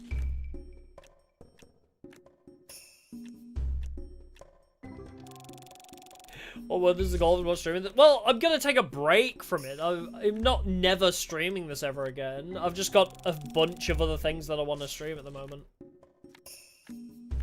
I mean, hey, if the videos do, like, well enough, like, if my consistent schedule of videos keeps up, and the videos keep doing, like, you know, decently well, and I can afford to get somebody else to edit the videos, I could do, you know, daily streams, just doing it for a couple hours every day, or some shit like that. You know, stuff like that. But it's just very dependent on a few things, and I just want other things. I want to do a few other series. I'll obviously keep coming back, but it's something I'll return to periodically. But I could have it be like a weekly thing if I had extra time slots for streaming rather than editing. So we'll see. Glitch stars, come on. Hire me, Glitch star. I need your editors. I need your dedicated editors. Come on. Unless I have to pay them. In which case, fuck, I'm in the same problem.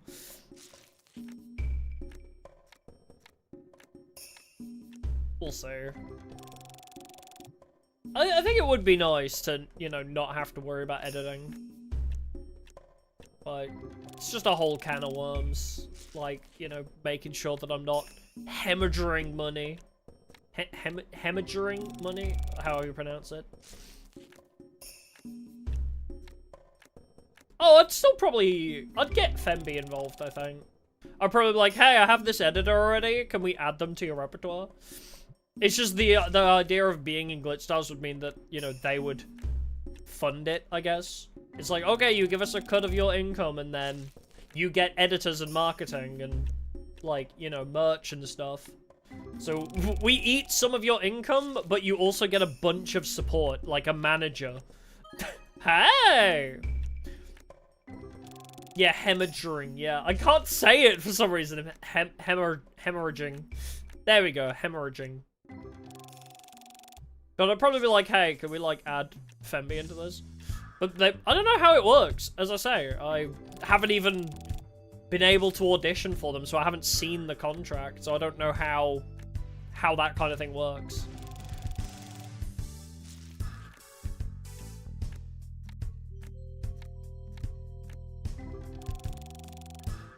So, I wish it would be nice. Tried applying recently, they don't accept male applicants.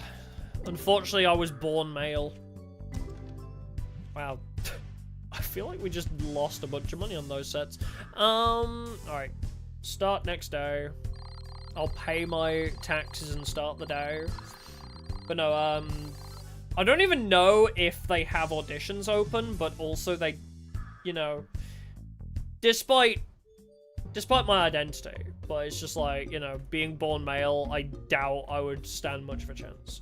But yeah, it's fine. They plan on releasing a male wave eventually. I don't know when that is, but there are plans eventually. What the fuck is this? Has that always been there? How long have these signs been here? I don't remember that. Have I tried threats? I mean, if I get to a certain size, you know, I feel like... Where's my employee? Wait. I'm sorry. I meant to have another employee. Oh, she's just late. It's fine.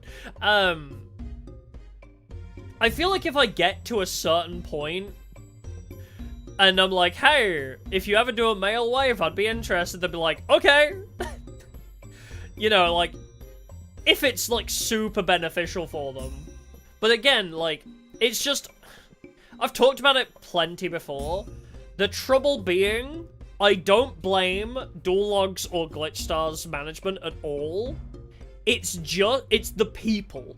It's the fucking fans that are the problem. Because people will see a VTuber company, and they're like, okay, oh, male VTubers are gross. And then, like, they'll stop watching.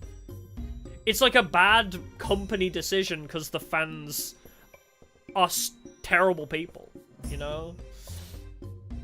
Yeah, true, if I ever get to that point, would I need their support anymore? I don't know, I guess it would be nice, I think. I think it would still be kind of nice to be, you know, in a group, but yeah, it's tough because it's the fans that are the problem. They cause issues. It's like, oh, you have a male? Ew. No, you know, it's idol fans. You know what I mean. Not my fans specifically, but specifically the fans of VTubers, you know? Like, as a generic. There is a lot of backlash to having males in a VTuber group. Because they're like, ew, they're gonna creep on the women. And it's like, no, that's... Not every male is an incel like you. Not every male wants to creep on the women. Yeah, like the Niji fans, exactly. Like, there was weird backlash because, you know, like, I don't know. I think Nina got it a lot. Nina was hanging out with some of the males in Niji, and she got a lot of hate for it and a lot of flack for no reason. It's stupid. And, like, Elizabeth Rose Bloodflame, she hangs out with the Hollow Stars, and she's caught flack for it too. And who was the other one? Narissa? Narissa worked with a Hollow Star on a song, or she didn't even work with them. She considered working with a Hollow Star on one of her songs. And the fans were like, oh, well, some fans, I don't want to say all, but, you know, some fans were like, how could you betray us like this? So I don't blame companies for being apprehensive about hiring. Oh my god, I have no cards on the shelves. I don't blame companies for being apprehensive about hiring male VTubers, because it causes problems that they don't want to have to deal with. And it's, you know, not anything on them. It's just conflict avoidance, I guess. Oh wait, I don't need to do prices. I'm taking this job from him. I'm taking this job.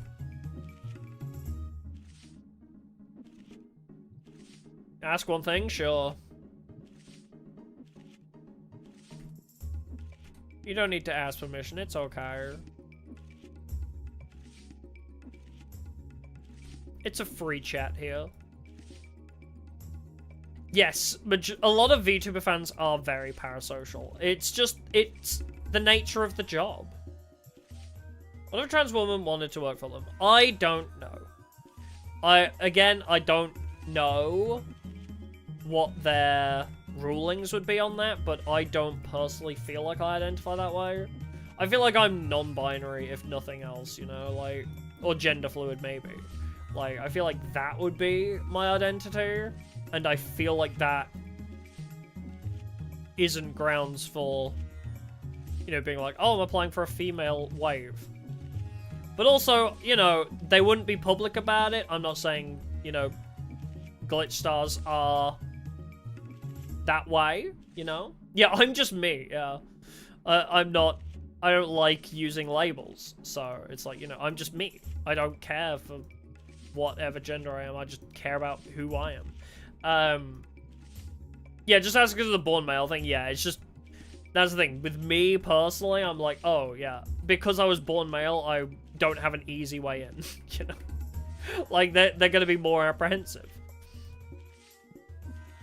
Because I can't, even if I joined, but I was born male, fans wouldn't have a problem with it, but... I don't know, I don't like talking about this kind of thing. Because obviously it's a very niche... It's a very minority of fan bases that cause these problems, but they're very vocal, this minority, and it causes a lot of problems for a lot of companies. HoloLive, Niji all suffer the same problem. But I don't know, obviously, the specifics, the on their ends, like, what their rules are for that kind of thing. Maybe I just didn't get into some of these, because I've applied, you know, as female before, but maybe I just don't get in because I'm not good enough, you know? Maybe I just didn't get in because I'm not good enough. I just don't know because they don't tell you. Most companies don't tell you why they rejected you. But I've tried applying for all female waves before and I just never got in. But...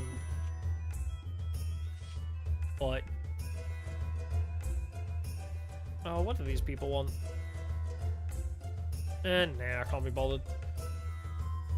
Nah. Unless it's like millions. But no, yeah, I don't know. I'm not saying charge Glitchstars offices with pitchforks because they're not hiring trans women. I'm not saying that. Because I don't know their hiring process. But I'm just saying I would probably have an easier time if I was genetically female. Just because, on assumption, it's probably easier for them to not have to deal with that kind of stuff. At least there's definitely some companies that feel that way.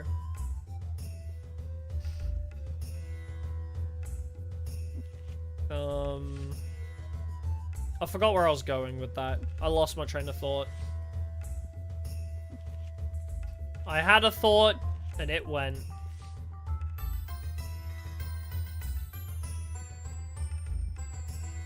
Gender apathetic is a great term, yeah. I like that. I'm very much of that mentality, I think. Boop.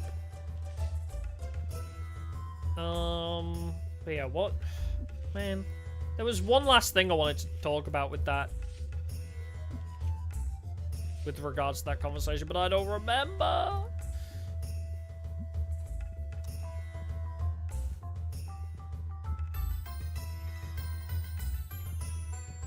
Yeah, I don't know, maybe you would still get in.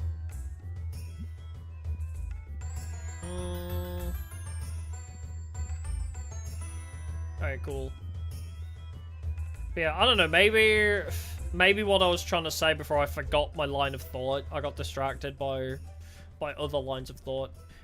Maybe what I was trying to say was just like, I don't know, if I'd committed to labeling myself trans, maybe I would get in. But I don't know if I feel comfortable specifically labeling myself yet. I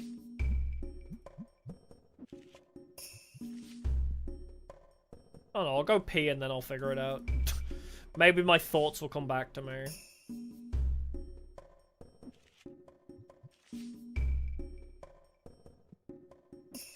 I hate when I lose my train of thought.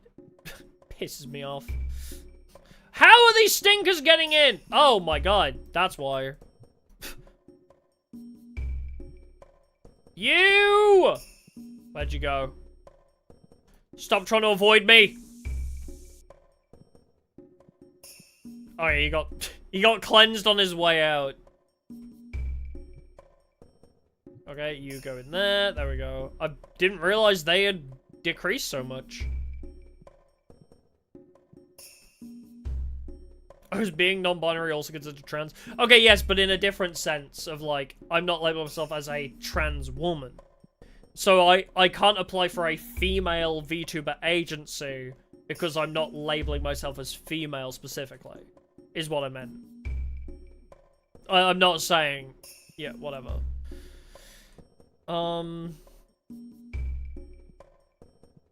Yeah, I'll go pee.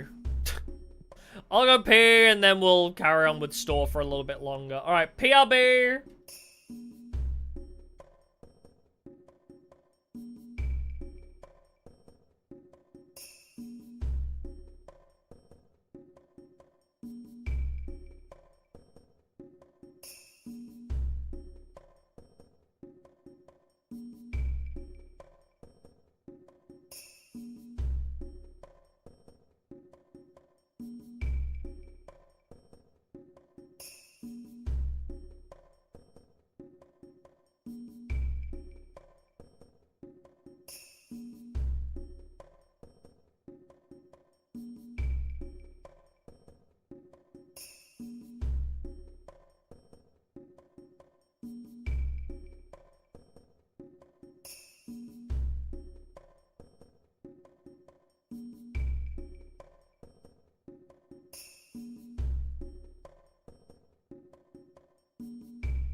I'm back.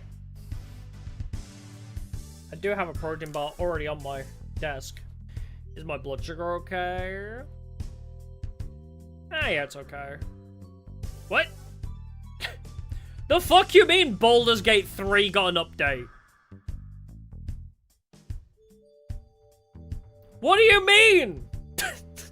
Hold on.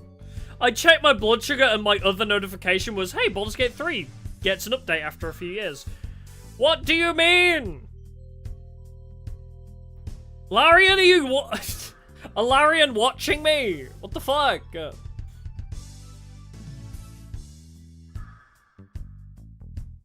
Fixed frame rate drop, fixed several crashes, fixed bug on Xbox, fixed bug on Mac. Okay, so it's a very minor bug fix thing.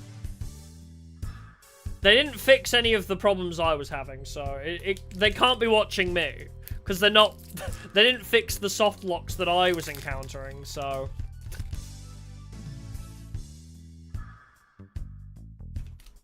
They're not watching me, it's okay.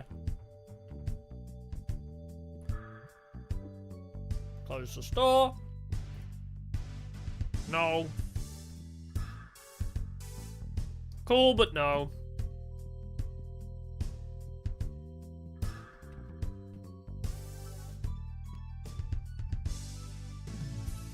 No, it's weird that I start playing Baldur's Gate 3 ages after everybody else stops playing it.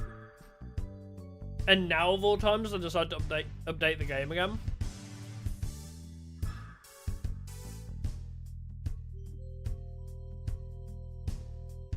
Just always weird. Alright, let's buy, like... I don't know, 3 boxes of that. Let's open some more card packs! Yippee!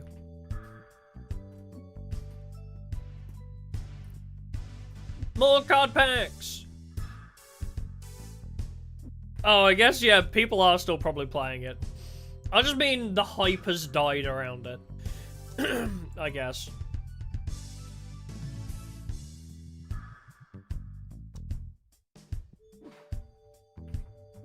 Alright. Drop you there. Start opening some packs.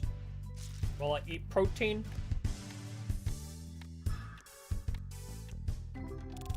And these are theoretically the good packs, so...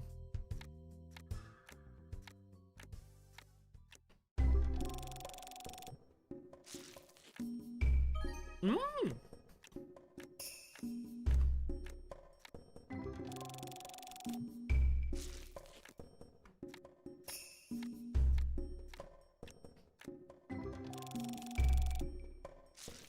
Sorry, I hope you can't hear me crunching.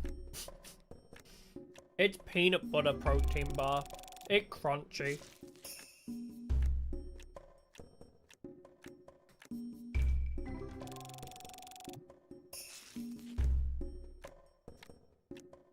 Yeah, pretty about good.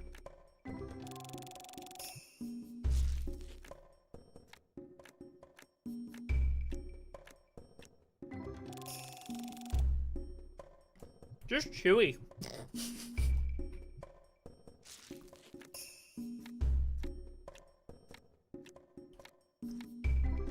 Not an optimal snack for stream.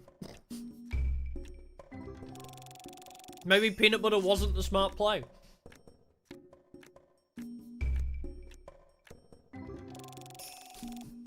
Crunchy and sticky. Mm.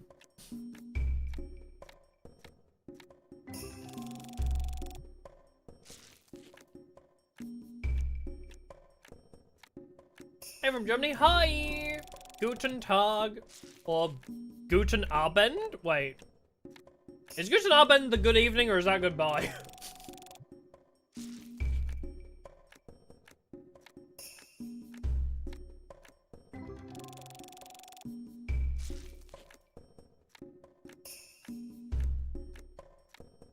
Are we gonna get any big hits? What's going on? Oh, Guten Abend is good night? Well, I guess it is nighttime, so...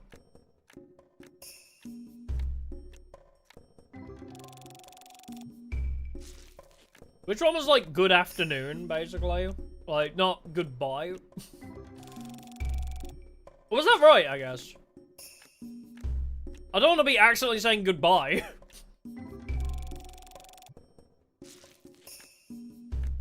I don't remember. It's been years.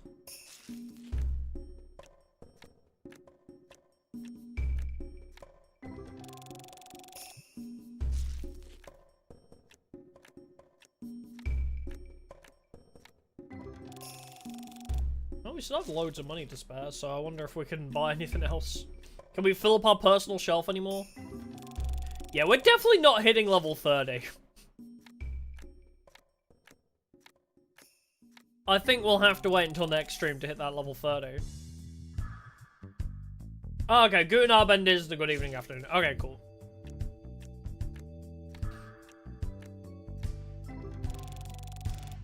Cool. You know, so long as I'm welcoming them in and not telling them to leave, that's okay then. As long as I'm not accidentally saying goodbye.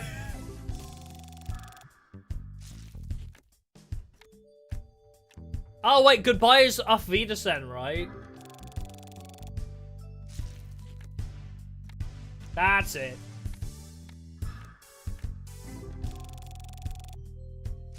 I remember now. Those 3 years in high school finally coming in clutch.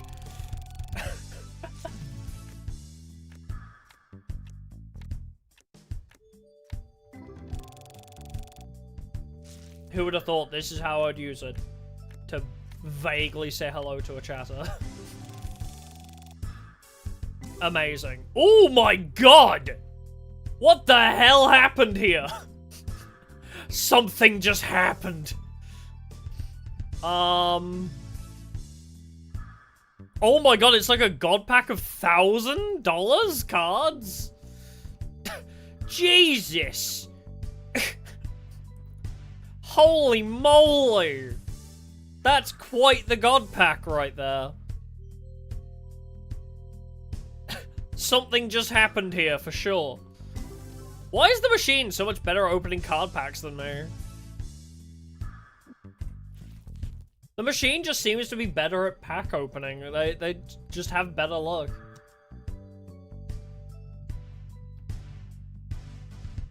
Yeah, the machine's so much luckier than me.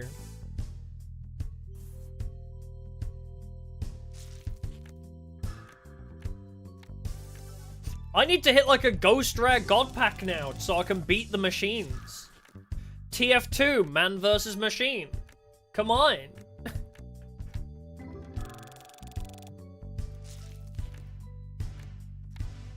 Yeah, even pack opening is getting replaced by AI, bruh.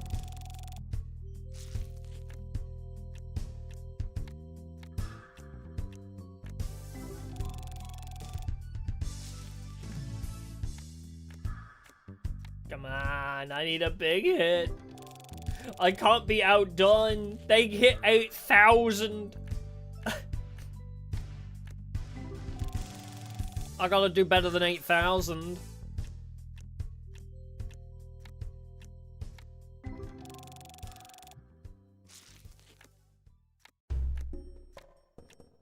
Nothing? Really? Wow.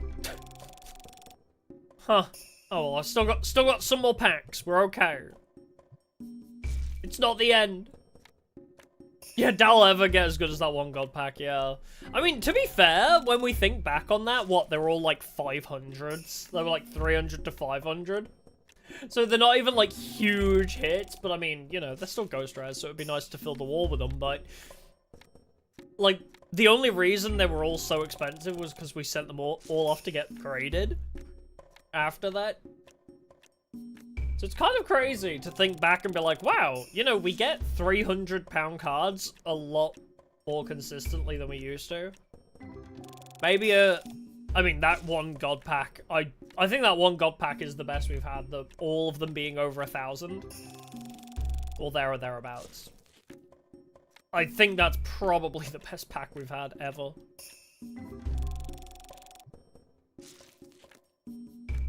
But having a Ghost Rare God pack is probably cooler.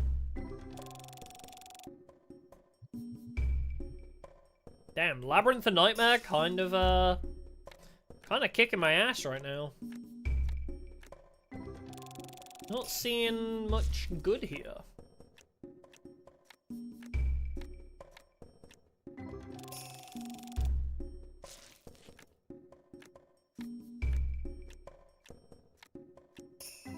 If I get another Ghost Recon pack, no, don't.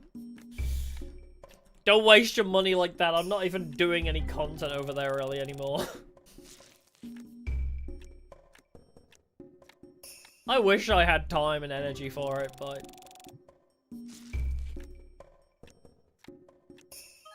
Oh, nice. I still like doing the Saturday streams there when I can. I would like to do more streams on the blue site, actually. Hey, Sage Vamp.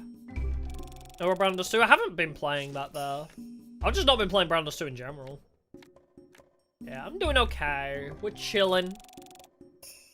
Chilling out with the crew in the schoolyard, one might say. But no, I still like Brandos 2, and I probably will go back to that and carry on with the story on the blue site, but just... I've just not been feeling it, you know? Just not been in the mood for it. I've been playing Take Me to the Dungeon there. That's been a lot of fun. But I would like to keep playing games there, but maybe add an extra stream per week there would be nice. Because, like, you know, once per week, like, and it's after midnight, like, once per week as well. It's tough, because I don't always have the energy for it on a Saturday especially. Yeah, they added a new story to Brothers 2, I saw, yeah. So it's like, you know, I don't always have the energy to stream a lot on a Saturday, because you know, Saturday's usually pretty busy for me. So sometimes I don't have the energy, and, you know, obviously it's once per week. I would like to have, you know, I'd like to progress the games and the playthroughs there a bit more frequently, maybe. Wow, that was terrible. And that was slightly better. Where is... Okay, both sides are decent. I mean, there's a 200 there. A few mediocre hits. Nothing spectacular, though. Ever watched Million Amelias? No. Never got around to it. Completely forgot. Wait. Why are you not sorted by Oh, I'm on the wrong section, that's why. Gotta go to early cards for this. I guess I could just throw them on. Actually, I'll do the really expensive ones myself, market plus 10. Just because I don't know, can they buy them if there's no price set? I don't know if they can. Yeah, it didn't seem like they were buying them. Yeah, I'll have to try and remember to actually watch it. Man, having this week off will be nice. I'll actually have time to think about other shit. I've been so busy. Might be nice to sit down and just do random shit. Although I did say, most of my week off is pretty much going to be spent playing Animal Crossing. But we'll see. Maybe I'll remember.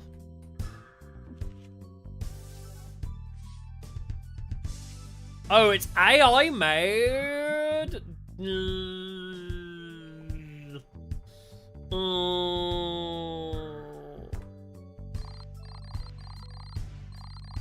AI made. No. We don't do that here. That's a no. Sorry, we don't support AI stuff.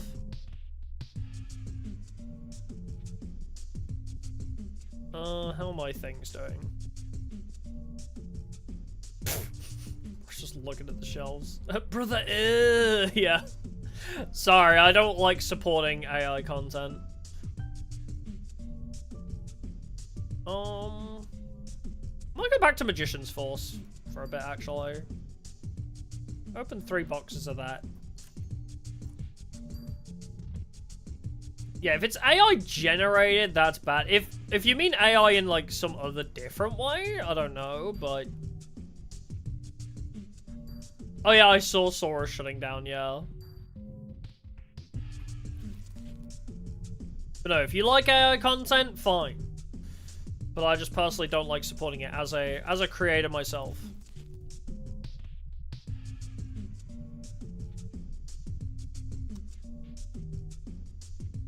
Oh no, it's just the bubble is bursting, basically. Just AI being, like, defunded a little bit is just it's a good sign more than anything.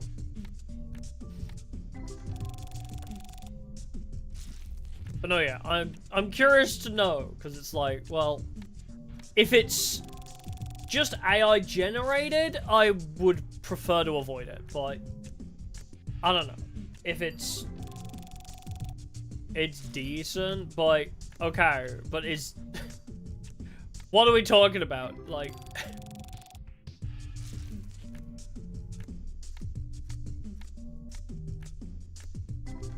in what way? Because AI can mean a lot of things, you know? That when people say AI, a lot of people think Gen AI, but AI is any artificial intelligence. So maybe there's... Oh, somebody sold a 1,300 card, apparently. Oh, also, yeah, there's generally stuff isn't very good, yeah. I've seen some AI videos. They're not great, but...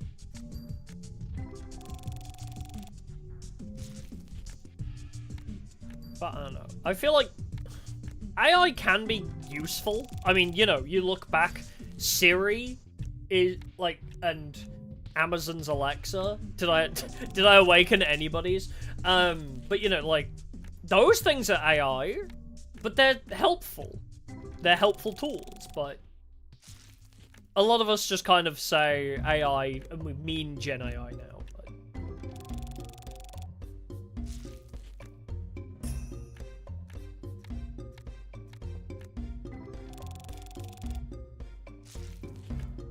Yeah, what do you mean professional? Like, how so do you mean?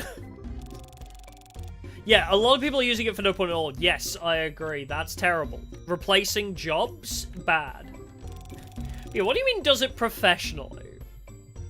Like, they make AI videos for a job professionally, or...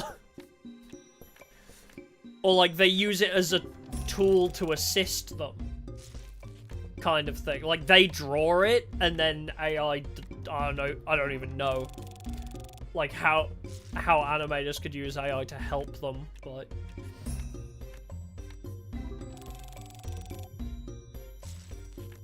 Yeah, it's a very iffy subject right now. Because there are some good uses for it, and there are a lot of bad uses for it. So it's a very touchy subject right now.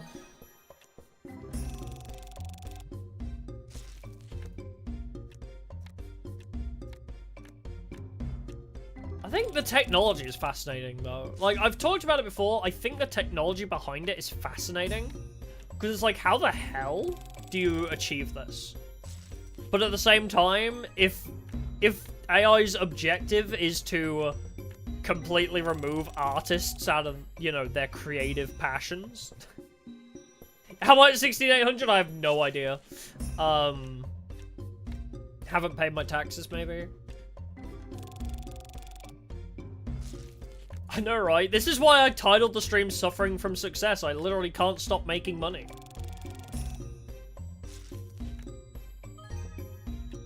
I can't stop winning! I can't stop winning! I can't stop winning! I mean, these are all pretty low value, but still.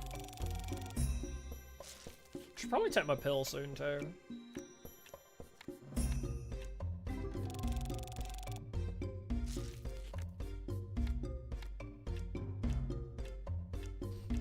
But I probably won't be streaming for too much longer anyway, so I might just burn through these packs and maybe like another 9-boxer.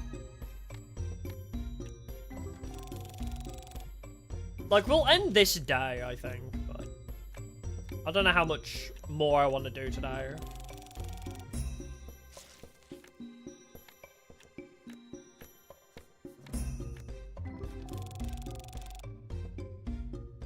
Alright, let's see what you got.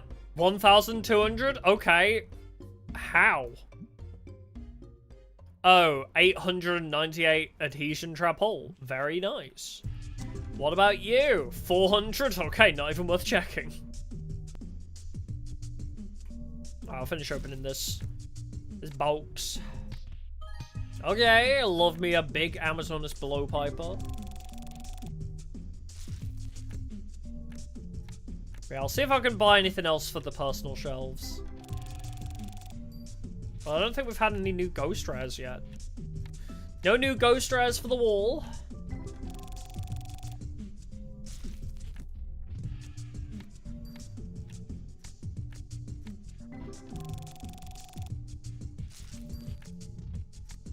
Come on! I just want one last ghost rare!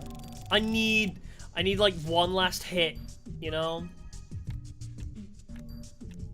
I need one last hit before I go.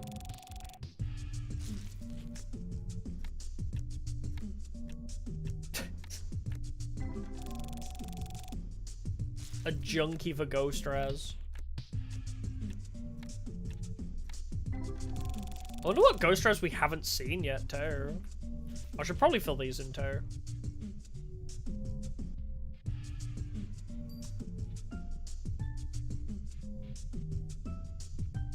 Well, we'll hit level 28 as well. Which should be nice.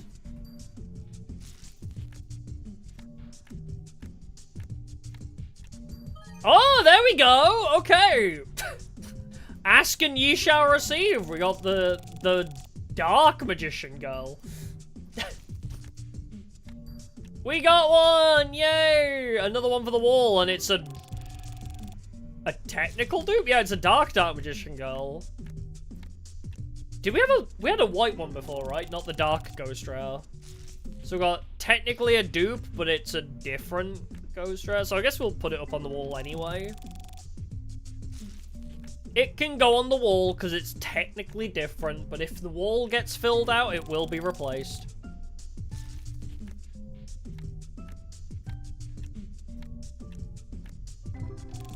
I'm the most insanely lucky and unlucky. In case you've never played Danganronpa 2, which I need to schedule Danganronpa S as well. We need to play Danganronpa S before 2x2 comes out. But if you've never played Danganronpa 2, the character, Komaeda, I think is his first name Nagito? Basically, my luck is exactly like his. He is the most insanely lucky and unlucky person. Like, he will win the lottery to, like, he'll win, like, a competition to get a vacation, and then the plane will crash. Like, that is an actual plot point that happened. He won a tropical vacation to a deserted island, and then the plane crashed. And then he'll also play Russian roulette with 5 bullets and survive. For example, like, he's super lucky, but it, like, fluctuates to good or bad. Yeah, like, Matakani Fukukitaru, yeah.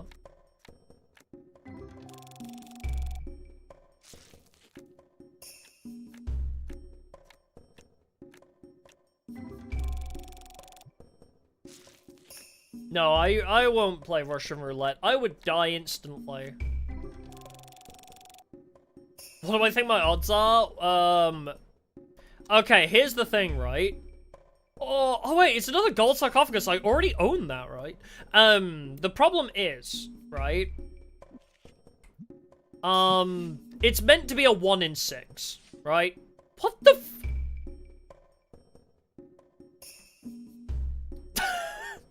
Well, okay then. It's meant to be a 1 in 6, right? So for me, that means it's a 50-50. For me, personally, that means it's a 50-50. Because it's not guaranteed. So it is no longer a 1 in 6.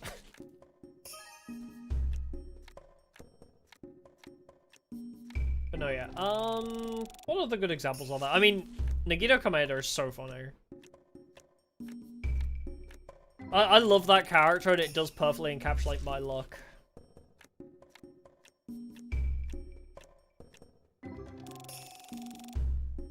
Because that whole situation is so funny, too. Because the way he's, like... Because Monokuma is like, if you can escape this escape room, then we'll play a game. And then he's like, okay, the game is Russian roulette. Choose how many bullets you want to put in the gun, and I'll tell you as much... Like, I think... What was it? I don't even know if Monokuma tells him the part where it's like, hey, you know, the more bullets you use, the more info I'll give you about, like, the secrets of the island. He's just like, oh, to play Russian roulette, I need to put 5 bullets in the gun, right? And leave 1 free? That's how you play Russian roulette. And then he just survives, and Monokuma's like, what the fuck? Yeah, even Monokuma was like, dude! Yeah. Oh, that was terrible. That was slightly less terrible. I mean, it is. Sure. It is a positive. Okay. Let's just start filling these out. Yeah, it's, pretty funny. Honestly, Danganronpa 2 is great. I like Danganronpa 2 a lot. It's just the story is the least interesting to me. But the characters and the dialogue are amazing. I love the characters and their dynamics and the interactions and such. Just the story of 2 is less interesting. I'm curious what they're going to change for 2x2. The dialogue. No, the 2x2 is supposedly changing the story completely, so the one with the Buki, yes. Yeah. Bisexual icon. Welcome to the world of girl love. Warning, slippery when wet. Or whatever. That's one of her, like, famous lines, I think. No, it's not a terrible pun. It was a good pun. But I'm just... I don't know. I'm just not good at receiving puns. What's the word? Yeah, I'm like Air Groove. I appreciate a good pun, but I'm still disappointed to hear it, you know? Does she do the spaghetti joke? I don't remember. I remember slippery when wet. It's also the game with, hey Hajime, look, I'm already eating. And the sexual nurse. Pretty funny. Alright, well, we've burnt through all our cards again. They won't stop! They won't stop buying my singles! They won't stop! I can't keep up! Look! I turn a corner and another one's already sold. The fuck, man? Alright, we're closed. Let's see if I can buy anything else. I can probably also fill my bulk boxes up again. Alright, where were we with the shelves? Alright, I could buy all the starter decks. Probably throw those in the end. Ah, wait. I got stuck. Because I don't think there's... Yeah, there's literally nothing else we can buy from this. So... Order stock. Default. Booster packs. Yeah, I want... Oh my god, 1,000 per license? Sheesh. I mean, if they come in 18s, that should be fine, right? That should fill a shelf.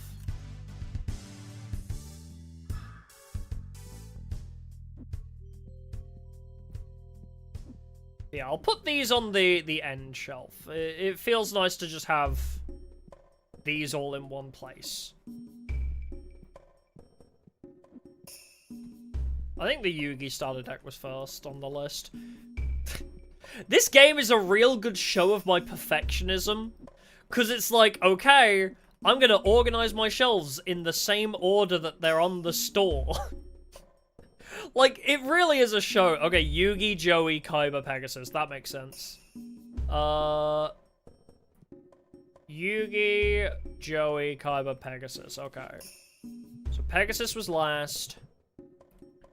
Oh, okay, we'll need one more box of everything. If we want to fill, like, 2 shelves with them. Like, if we want to do it that way, then we will need another box of everything. Or we could just fill up 1, 2, 3, 4, and then there's another 4 for...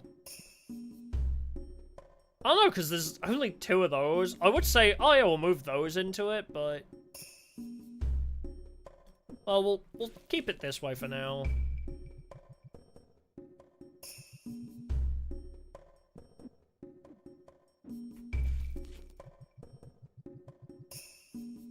Saving the other side for the other 4 decks? Oh, right! Wait, I forgot there are 4 more decks, aren't there? Yeah, we'll do that. Sorry, yeah. Because, yeah, there's 4 more decks, so we'll do that. Sure. Well, I guess we'll leave them in there for now. Unless, can I... Oh, yeah, I can do that. Yep, we'll do that. We'll save the other side for the other starter decks, the upgraded ones. Kyber grind set? No, I have not.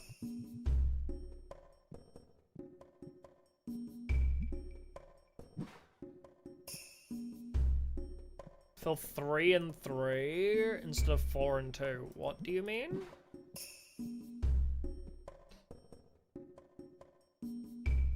I don't know what you mean, sorry.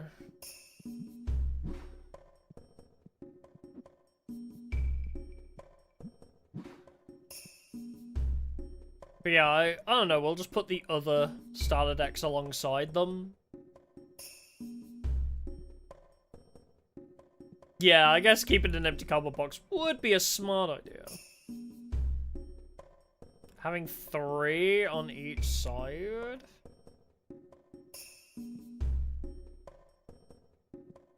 Oh, you mean just... Wait, just having like 3? And like taking... What, like... That you mean? Oh... No, yeah, that's... Oh, no! Okay, so what you were thinking was... No! I was just gonna fill them out completely. I wasn't gonna leave it with only 2 of the Yugi decks there. I wasn't gonna leave 2 rows of the Yugi decks there. Also, now that we know there's other starter decks, I'm just not gonna put anything in these until we get the other starter decks. I'm just gonna leave those empty. But no, these are full now, so I prefer it that way. We'll do it that way. I mean, what do I need to unlock the new ones? Oh, 33, 45, 39, and 50. Ah, look better instead of it being empty, I see. It's fine. They'll fill out as we get the licenses. So, I also need... Because I've left gaps specifically for the new stuff. So, the first one is all the gaming merch. So, this is all the gaming merch. And then we start on accessories. And we just go down the list of accessories that are actually Yu-Gi-Oh! Themed. So, shop level 30 will be the next ones. Because we have those. And then after Kyber comes Dark Magician Girl. Then we have Dark Magician Girl, all the deck boxes. Yeah, and then the binder. So what's after the binder? Ah, the level 50 binder. Okay, and then the 2 other playmats. Okay. So that's where we're at. So what's the next ones? Oh, the YCS playmat, the Dark Magician playmat, Crystal Beast play... That's not Legend of the Crystal Beast, I don't think. Buy that playmat. And buy that playmat. Okay, cool. Am I gonna be able to afford this? Add one of all of them to cart. I think I needed, like, the extra box, right? Well, I'll do this for now anyway. Did I pay my taxes today? I didn't pay my taxes! I'm poor again! I've become poor. I've got expensive stuff on the shelves, though. We'll be fine. I'll survive to tomorrow. I can avoid paying my taxes for a couple days, I think. Whoops. Didn't mean to open you. Alright, these playmats are real nice, actually. I like my Ceres Fauna mouse mat, but I do typically use playmats as mouse mats. I liked using some of my Magic the Gathering playmats for a while. Okay, so the YCS playmat first. Which is not that one. Not that one. That one. So that's the YCS playmat. Okay, very epic. I do need one extra box of everything. That's good to know. You know what, we'll do that now. Add one extra box of everything. And then we can stop buying things for a hot sec after that. Okay, so Dark Magician Girl is next.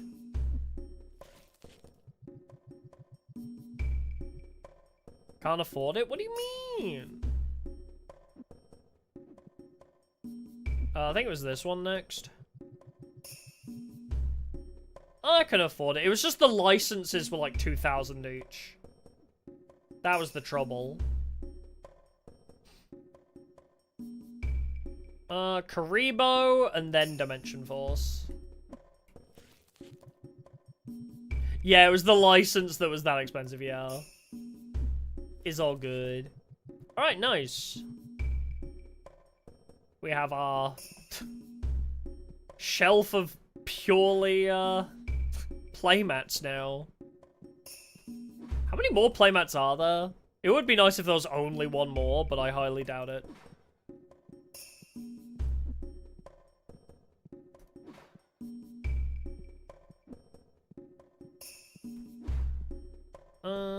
Let's have a look. Yeah, I think there's quite a lot still, right? Oh yeah, there's still the classic playmat, the Golden Duelist playmat, the... Apparently that's Albaz Acacia Tri-Brigade. Doesn't look like it. World Championship playmat. Yeah, there's a lot. Oh my god, it just keeps going. Okay, we've got a lot of shelves of playmats to come. And then after that, we have the manga. Which, I'm gonna need more personal shelves, actually. I'm gonna need a few more personal shelves for this. For this endeavor. Well, whatever. We'll cross that bridge when it comes to it, I guess.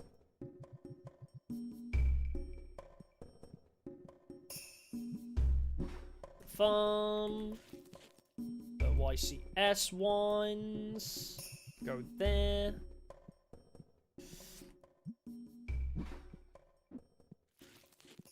Yeah, if the store expands that way or goes upstairs, we'll be fine.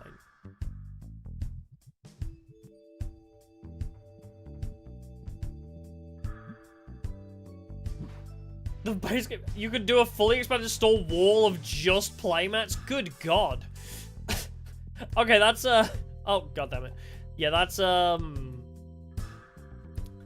that's excessive. That's a lot of playmats.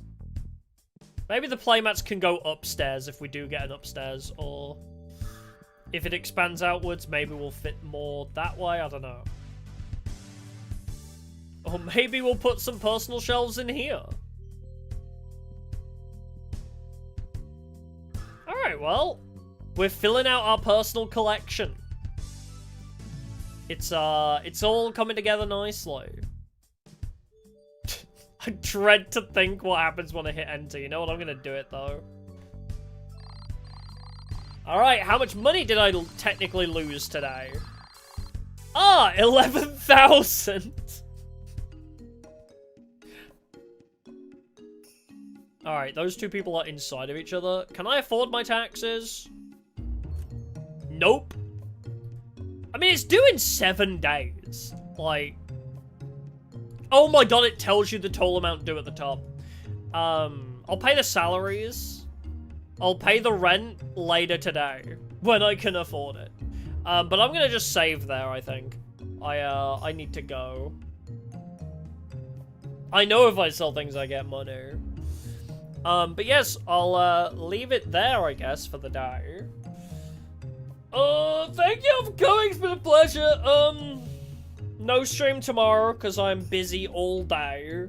I go bowling, I come home, I go see family and party. Well, yeah, it's a party, quote unquote, you know what I mean?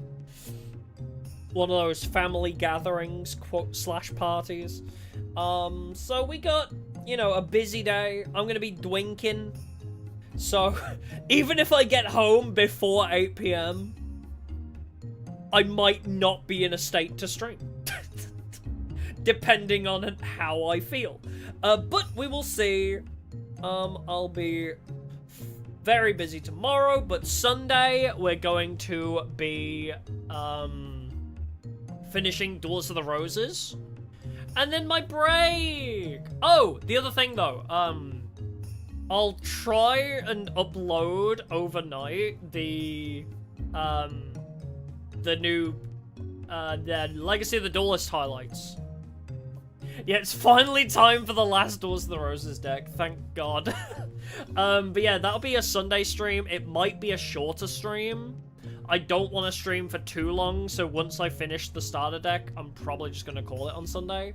Probably not, you know, going to jump into anything else, because I'll probably need to sort some stuff and go to sleep. Wonder if there's a Digimon mod? I feel like there might be. Gonna miss it? Well, I'll come back to Duels of the Roses for various challenges, probably, just not for a while. But yeah, so Sunday might be a bit of a shorter stream, but we are gonna finish Duels of the Roses, starter decks only.